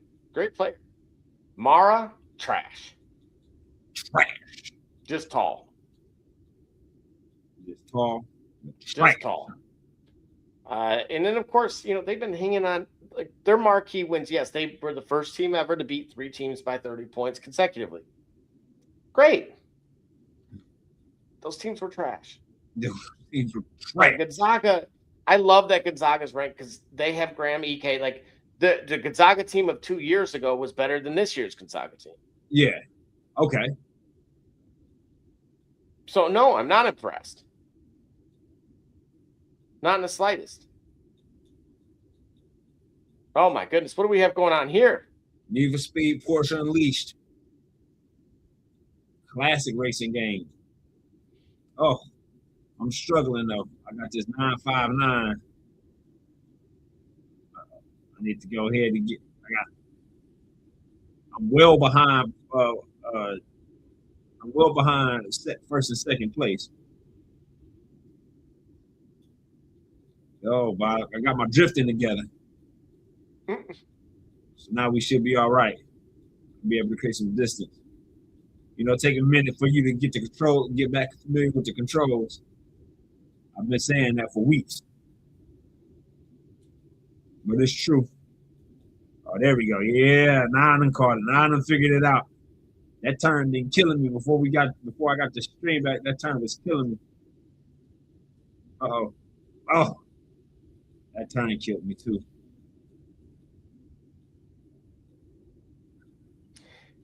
Gully, off the record, I'm going to mention today's journalism. Yep. Here's the headline. Okay. Individual 56, for out of respect to the family, I'm not going to list her name, was pronounced dead after attack at Dorch Beach on St. Croix. Okay. Now, again, what we know in the comments, Minnesota woman killed in Virgin Islands shark attack. Now, here's the thing. In the article itself, in quotes, police have not shared if the shark has been located or what led to the attack. Gully, what the? What leads to a shark attack? See, that's AI. Is this real life, bro? Nah, bro. It's AI engines being thrown everything and handling everything with the same context. What led to a shark attack? Listen, nobody in their right mind is given paper to pen to be able to say that would release things given the shark such ambiguity. We don't know what contributing factors led to the attack. We don't care. I mean, it was a shark attack. Like, you could tell computers were behind that article. And that's where we're at with journalism. Like, so much stuff is being thrown in these machines away because we're being told that these machines can do everything. We're being told that AI is a cure-all for everything. We're being told that it's the next advancement. We're being told that it is the future. We're being told that it can do everything. We're being told that it can handle and automate and make you much more efficient. But AI is a tool that is being misused because it's being overused. And clearly an article lacking the depth, lacking the sense that God gave the jackass, shows that it was written from AI. It was generated with the help of AI. Yeah. What I led have to to the agree. shark? What led to the shark attacking a person? So, I don't know. Sharks typically don't attack people unless they feel threatened, unless the shark was out of place and threatened and hungry, or she was out of place, threatened and hungry. I don't know if we need to say we don't. I don't know. I'm not a fan. I don't know why I will put that.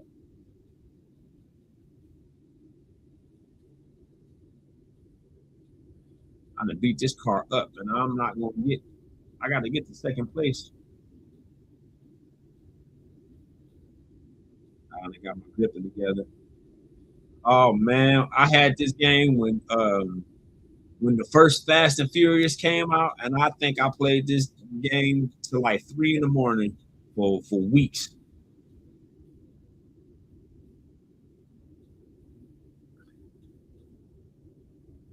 Fast and the Furious came out. Before they went and jumped out of airplanes and caught cars, spaceships. oh, absolutely. Yeah, that was just absurd. I mean, reading that was just like, I'm already somebody that again, how news even ends up kind of in my view, is unique. Yeah, for sure. But nevertheless, boy, check this out: $150 for a college combine. What? Now, see, here's the problem I have. $150 gives you a free T-shirt. Yep. Now let's see how many. And I hate to be critical here, so I'm going to leave the club out of it. 3, Gully. There's 3 universities here. All would be deemed mid to lower majors. Right. What do you think? Is that a worthwhile investment? $150. My guy, who I said, for those that have been following the show, when in your absence, Gully, oh my gosh, he missed it. He slipped. Oh wow. He just bricked the penalty.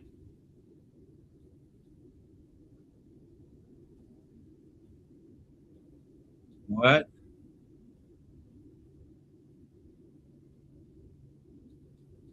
Apparently, it's raining in the soccer game in Liga MX. Yeah. I was saying Sergio Canales is who I was thinking anytime goal scorer. I said it around halftime. Terrible kick. He fell. He fell. As I mentioned, it was raining. And just way, way too easy. Boy, I'm starting to think he's throwing again. Don't do that, man. Don't do that. Don't go out there with these insinuations.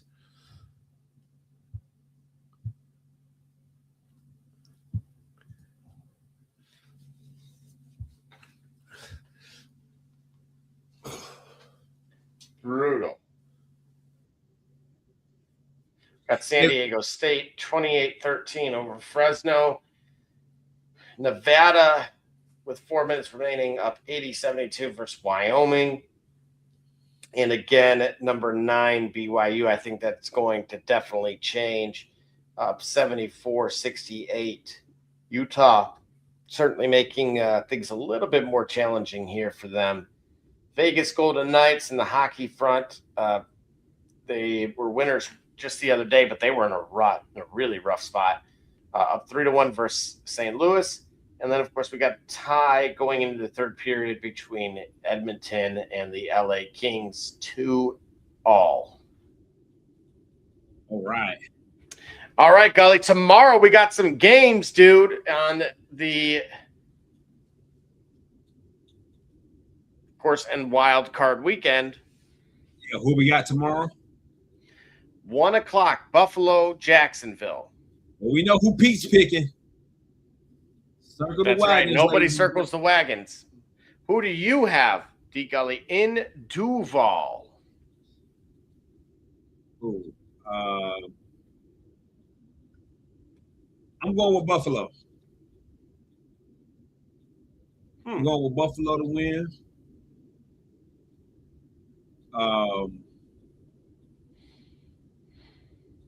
I think that Jacksonville is going to have a problem with Buffalo's running attack, and that running attack includes Josh Allen. I think third down is going to be a big problem for Jacksonville, and it's going to wear on them as the game goes. They're going to find themselves in third and mid, third and long situations that they won't be able to get off the field. Okay. Why do I think it's going to come down to that? Because I think that speaks to how difficult I think the challenge that Jacksonville poses for Buffalo offensively. But I believe that the synergy, the running game of Buffalo is going to be a bit much, and it's going to come down to that. Well, I will say this, two stark contrasts in terms of run defense. Jacksonville, one of the best. Buffalo, one of the worst. Yeah. And it's the playoffs. Absolutely. I wouldn't be surprised if both quarterbacks use their legs and run one in each. Yeah. And as far as winner in this one,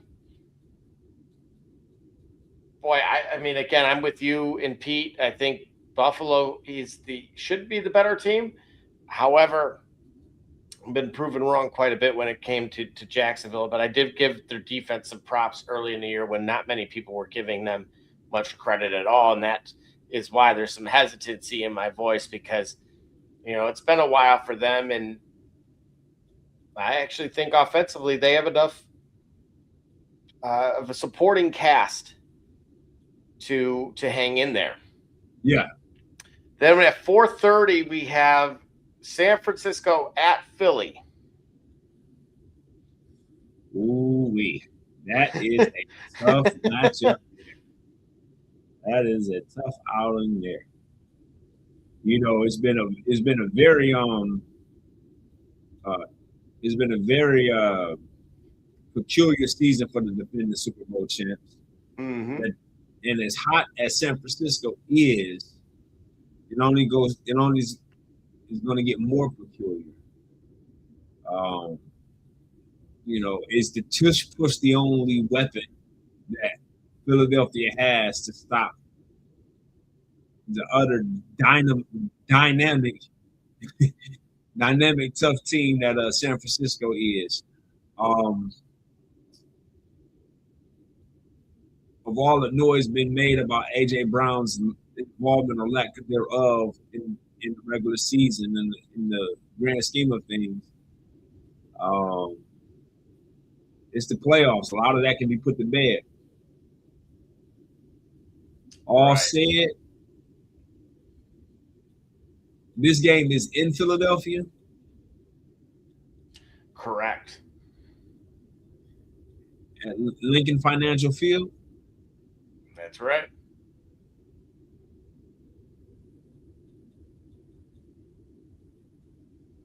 Give me the Niners. Give me the Niners. I want to shout out a few friends on the pick side of things. Used a $5 bonus bet for a 4-leg parlay for anytime touchdowns with Jalen Coker, Colby Parkinson, DJ Moore, and Romeo Dobbs. 5 paid $1,290. That was from Manny, and then Jake sent one in. He had DJ Moore, 7 touchdown score, 100 paid $1,300. Holy moly, donut shop! You said he had what? Which one? 7-time touchdown scorer. What was that? So yeah, he picked the next touchdown scorer. Okay. Yep, and 100. He had plus 1,200 odds, so 100 paid 1,300. All right. Having some good days. Feel free to subscribe and actually maybe even donate to the program with winnings like that. Yeah, for sure. Use all the love we can get. That way we can get newer consoles with better graphics. Oh, and that's right. We won't be subjected to playing a PS2. This is PSX though. Hey man, people might like to trip down. I know. I'm giving you a hard time. Yeah. Some Need for Speed. Get some Ridge Racer going.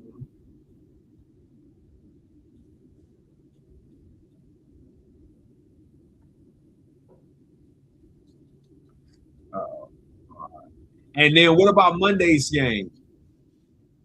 Yeah, we have Sunday night's game, which is the Chargers versus the Patriots. Who you got? Ooh. Chargers on the road in New England versus Pats. Hold on, let me pass this probably get second place.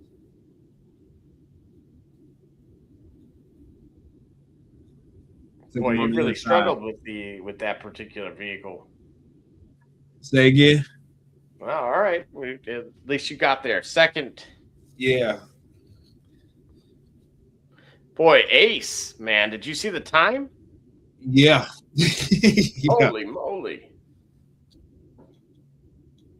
Donut shop. All right, Gully, who do you got? Chargers, Patriots. I'm gonna take the And you know, NFL football here is well, this year there was a lot more parity than in years past. A lot more parity. And the AFC certainly showcases it. I picked I had in mind to pick the Patriots. Let's take a look here.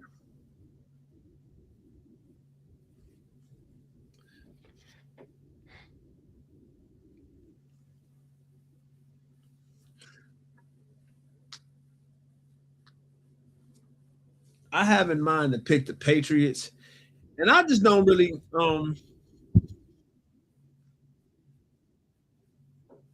Is Justin Herbert back for this game? Great question.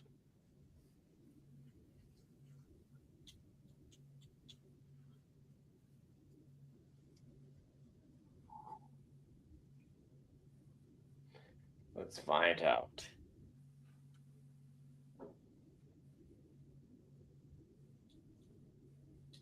Appears he should be okay.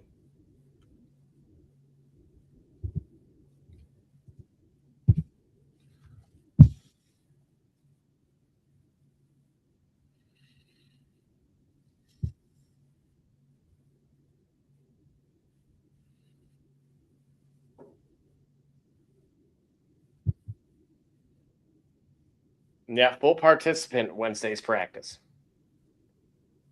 Okay. Justin Herbert back with the Chargers.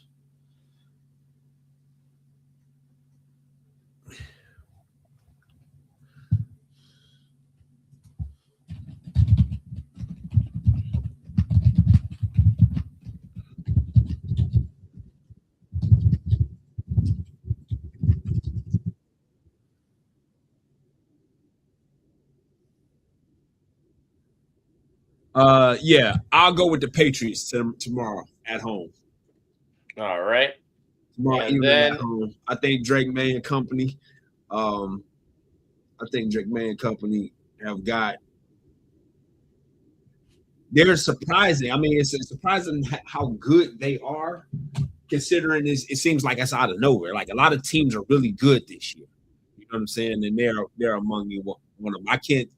I can't tell you what definitively makes them a team to beat, but I tell you what, tomorrow, I think they're going to take care of business versus the Chargers. I'm going with the Patriots tomorrow.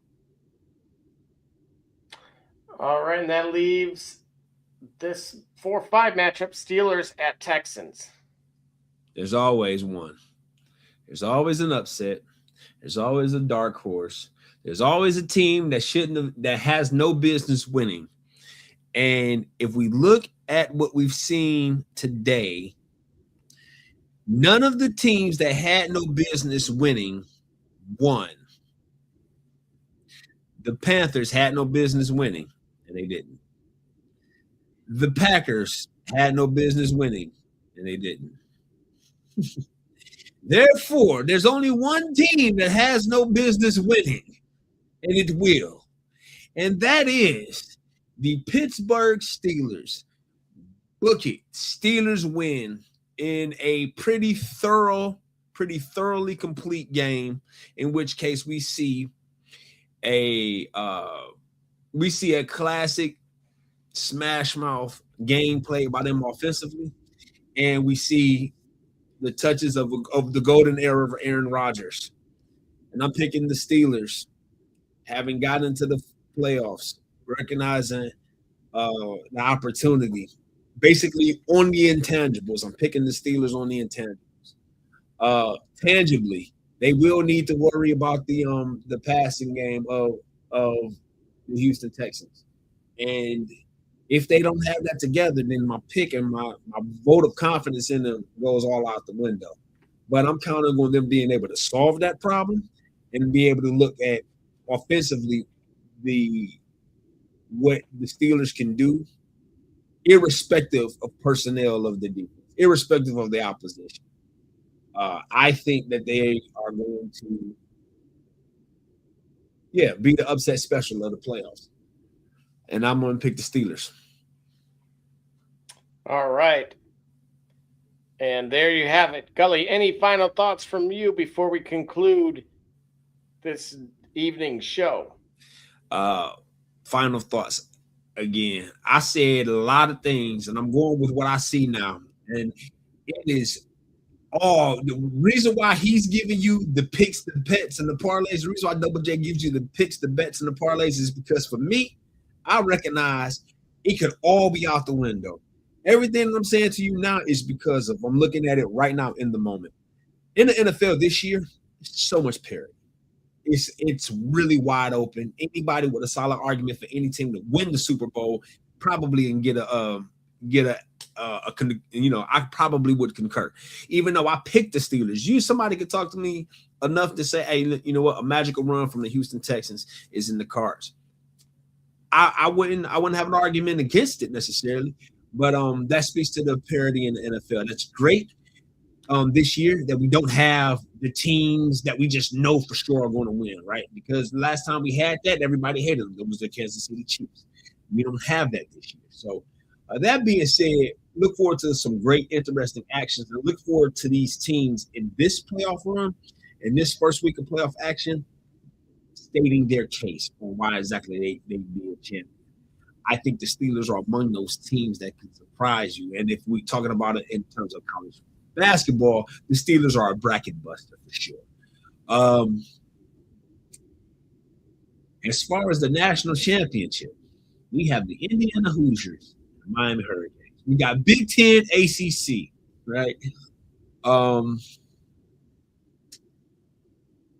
I think the formula, quote unquote, that the smart marks and pundits and talking heads of college football, I think the formula that they pretend or that they profess it to be, being that you've got mature, hardworking, 3-star athletes filling the roster for the Indiana Hoosiers. I think I think there's merit in that. You got guys without egos that are hungry to play and that seize the opportunity because they have the maturity to understand how precious the time is. And that is translating to style of play, and it's translating to X's and O's, and it's translating to being captive in the moment. And that being said, the Indiana Hoosiers are going to make the Big Ten the third consecutive champion in this CFP era, in this stretch. So yeah, I'm picking the Indiana Hoosiers to beat the Miami Hurricanes in the college football championship. What do you say, Double J? I can live with it. I think you got to let that go, man. You need to see somebody sit down on the couch and let that go, man. Remember what you told me? We had a conversation a few weeks ago. You said to me, what did you say to me about some things I was telling you? You said you are still holding on to feelings, being in the feelings in the past, and that thing is gone. It had already happened. The bad thing happened, and it is over with. You still feeling bad about it, but you've already moved on, bad or good about it. You need to let that go and understand that is not the Indiana University that did what they did to you, man. Yeah, it's just it's a difficult set of circumstances. You gotta let it go, man. Well, I need a national title in basketball. Then I won't care as much. I think. Give me one of those and then check back in. Otherwise, yeah, that's it. Simply put, final thoughts from me. No more effing excuses, Purdue. I don't care anymore about, it's the nature. There's no loyalty. Okay, there's no loyalty in the workplace. What's new? Correct. The fact that I get it. The pageantry of college sports, it has changed. It's gone. Mm-hmm. But once it's changed, if you've identified that it's changed, then you have to change with it. Otherwise, you get left behind. And speaking of behind, I'm tired of watching our behinds get whooped. I will not tune in for this bull hit. And I certainly won't listen to the old guard crying about it. It's done. Move on. This athletic director's hired 2 to 3 dudes, and to me, this is it, man. If this UNLV dude on year 2 can't get it done, then both of them. Both. BOFE, both. But it's time to. Do you got moon rocks or not? Okay, because I know over here there's some dispensaries they got them. So, but do we have them? The ones supposedly that we have, from homie and the other astronauts, right? Or not, folks? We got a comment coming in. Yeah, he said IU finna win the chip. Oh man, and I hate it. Hey, listen, I don't hate it. I wouldn't hate it if Miami you're spoiled with the Ohio State stuff. Of course you're not. Oh, okay, somebody else wins for once. Yeah, I don't hate it either. I mean, I wouldn't hate it if Miami won the title. You know what I mean? I wouldn't hate it if Miami won the title. But yeah, I don't see anybody stopping. It is a stark contrast, right? Miami's defense, I do wonder, am I overvaluing them?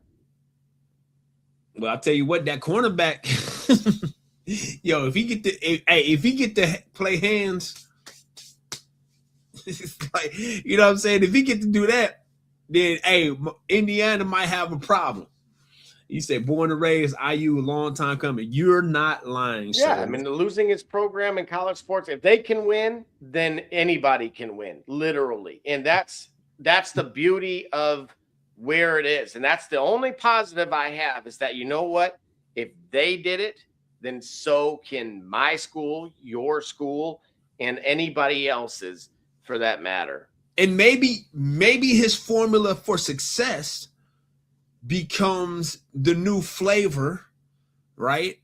And it leads to more mature athletes playing big time ball at the universities, which would also help the concerns of, I think what helps sway the concerns of those who feel like too much money, the NIL is too much money in the kids and they get to. He does. Absolutely he does. Well, you know, again, the defense, though, man, Okay. All 3 stars, nothing greater than a 3-star. Right. And as he pointed out with Pons and the way that they old Yeller Oregon. Man. Like, bro, like Duck Hunt is like mild compared. Like, no, they this was up close execution style. Yeah. Yeah. Like this 2001, and you're on one of those like websites seeing some stuff that you ain't supposed to see. They bludgeoned. I mean, it was ugly. UGLY, you ain't got no alibi. So yeah, in short, my final thoughts with that is just, yeah, I think that is going to be the outcome. I have zero faith in Carson Beck. I don't particularly care for him. I don't think he's going to do well at the next level. I think he's the worst quarterback in a meaningful game and since Jason White. Yeah, you said that. And that's so disrespectful. but Indiana U is poised to prove that. Absolutely. And that's the thing. We'll see, right? Yeah. But that offense, bro, Hamby, Black, if I know who they are, right, that good luck. Good luck. I don't know. That to me, again, knowing Cignetti was out there and we hired a dude a handful of weeks beforehand with no coaching experience, just there's just, how do you make more to me? Hey, do you think that his philosophy behind not bringing those ins is why he didn't get hired? Say that again. Do you think his strategy is why he didn't? What I mean by that is the fact that I think he was, all right, T. Yes, Kim. sir. Thanks for tuning in, man. We'll be back next weekend for sure. But the idea that universities understand the brand appeal of attracting 4 and 5 star athletes. The fact that this is a coach who says, I don't really want to pursue 4 and 5 star athletes. I'd rather develop 4 and 5 star. I'd rather develop NFL ready players. I don't think it's so much develop, it's identity of who he wants. He knows the attributes of the individuals and the character of the individuals that he's looking for. That's why, like right now, with folks coming like Nick Marsh is somebody I watched at River Rouge High School, who transferred from Michigan State to IU for next year. Yeah. That dude was a 5-star. He was a beast. Yeah. And I believe that there's another quarterback that they've already gotten similarly, where those guys are at that level, but there's a part of his process where he calls it looking them in the eyes. And I think, and again, we've seen Coach Prime and similarly Cignetti point out their whys, which ties back to Nick Saban. But that's what I'm saying. This dude is finding people with a fire in them. Yep. We're talking about in an era that yes, a 4 or 5 star player could get $1 million plus. So when you take money out of the equation, remember, we're talking about hunger all the time. Right. Cristiano Ronaldo talked about with his own son, does he have the hunger? Because remember, he's born completely different, right? His dad has $250 million. He had 25 cents and was begging outside of the back of a McDonald's in Portugal while he was in the academy in order to eat. Right. Those are different kinds, they're completely opposites of one another. So when you go, we talk about motivation with kids all the time. Right. Okay, what happens when you're comfortable now? Complacency. Right. Curt Cignetti is looking for kids that have to be successful. Got you. I do not know any other attribute about any of those kids except that one thing, I could guarantee you, every single one of them absolutely has a purpose. They will be able to answer to you and I the why to what they're doing and why they want to pursue this. Right. And if it's good enough for him, certainly it'd be good enough for me. And that's absolutely what makes him different. And I would encourage, at some point, the guy's going to write a book, right? But like we pointed out, Gully, he was responsible for scouting at one point in time for Nick Saban, and it's not a surprise his success came with it. And he did it at James Madison. They beat Michigan State one year, which was hysterical at the time. But it's not a surprise now, is it? Right. So to me, I don't know what effing questions you're asking Purdue when you talk to people, but maybe you need to start and take notes with what this dude's doing. Correct. Because he made Indiana University a football powerhouse. Bro, he Kanye West this thing. Yes, Indiana is like here. Like they are here. This feels like a bizarro world. This was the last. Like if he did it with them, you literally can do it with anybody because they were dead last in win percentage. They were the losingest program in history. In the history of college football. FBS. And homie said, Google him. Right. Do you remember Randy Marsh wheeling a certain pair or something? Yeah. From South Park. That was Cignetti. Yeah. So absolutely, IU, take the compliment. Isaiah Thomas, I hear him doing it, sounding like he's Alpha Kappa Alpha. Right. Right. Yo, Gabba Gabba. Yeah. Yeah. And it kills me inside. It does. It's a shame to me that this soliloquy of how inept our leaders are and how behind the heads of the masses of the alumni base. Get somebody in there. I'm tired of the 1 year rentals with these dudes. You're doing it wrong. Right. You're doing it wrong. Call me. Fine. Call me. Because I'll ask the questions. Anyway, as far as college basketball goes, absolutely 5 teams for me. Arizona. We'll go Iowa State, BYU, Purdue, and I'm missing somebody because I'm going off the cuff here. I'm missing somebody, and I know the world will give me slack. So, UConn. We'll go UConn. Okay, UConn. All right. Yeah, I think Michigan's pretenders. Good team, second weekend team, but unfortunately, I think their 3-point shooting is what will be potentially what'll do them in. As far as Houston this year, yes, great win versus Baylor today, but overall, really heavily focused around one particular player. So, what Braden Smith's doing, I think he becomes your NCAA all-time leader. And at that point, go ahead and retire the uniform. Got you. Yeah, so we'll see how that ages. Otherwise, Gully, yeah. Anything remaining from you? No. We'll be back next week. Same shop time, same shop channel. Once we retool some things, we'll be back talking that turnbuckle. Because I know you guys missed us when we talked about that. But as we readjust to our schedule and we get our things together, we'll be back on that. So we haven't forgotten.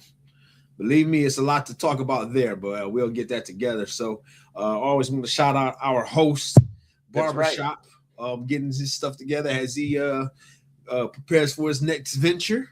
Which is why we haven't seen him in a couple of weeks, but he's doing fine, live and well, and with us. And we're glad for him and the opportunity that led us to led us to you.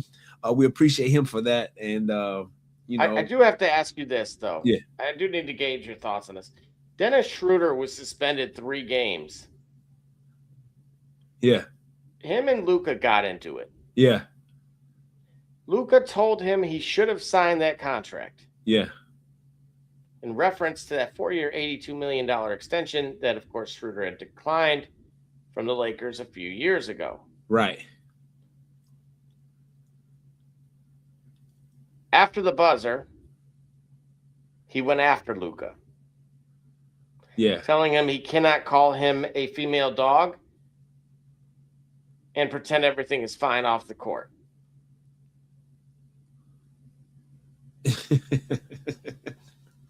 Schroeder had to be escorted to the team bus. He attempted to find him again in the tunnel. Yep. By his coach. And Doncic and his dad eventually walked to their nearby car and left. They play on Monday. Kelly, what do you make of that? Wait a minute. They play on Monday? As well, yeah. In Sacramento. By the time, wait a minute. So didn't Schroeder be available for that game? No, because of the suspension. Oh, the suspension prevents him from being available for that game. Well, that's why they suspended him.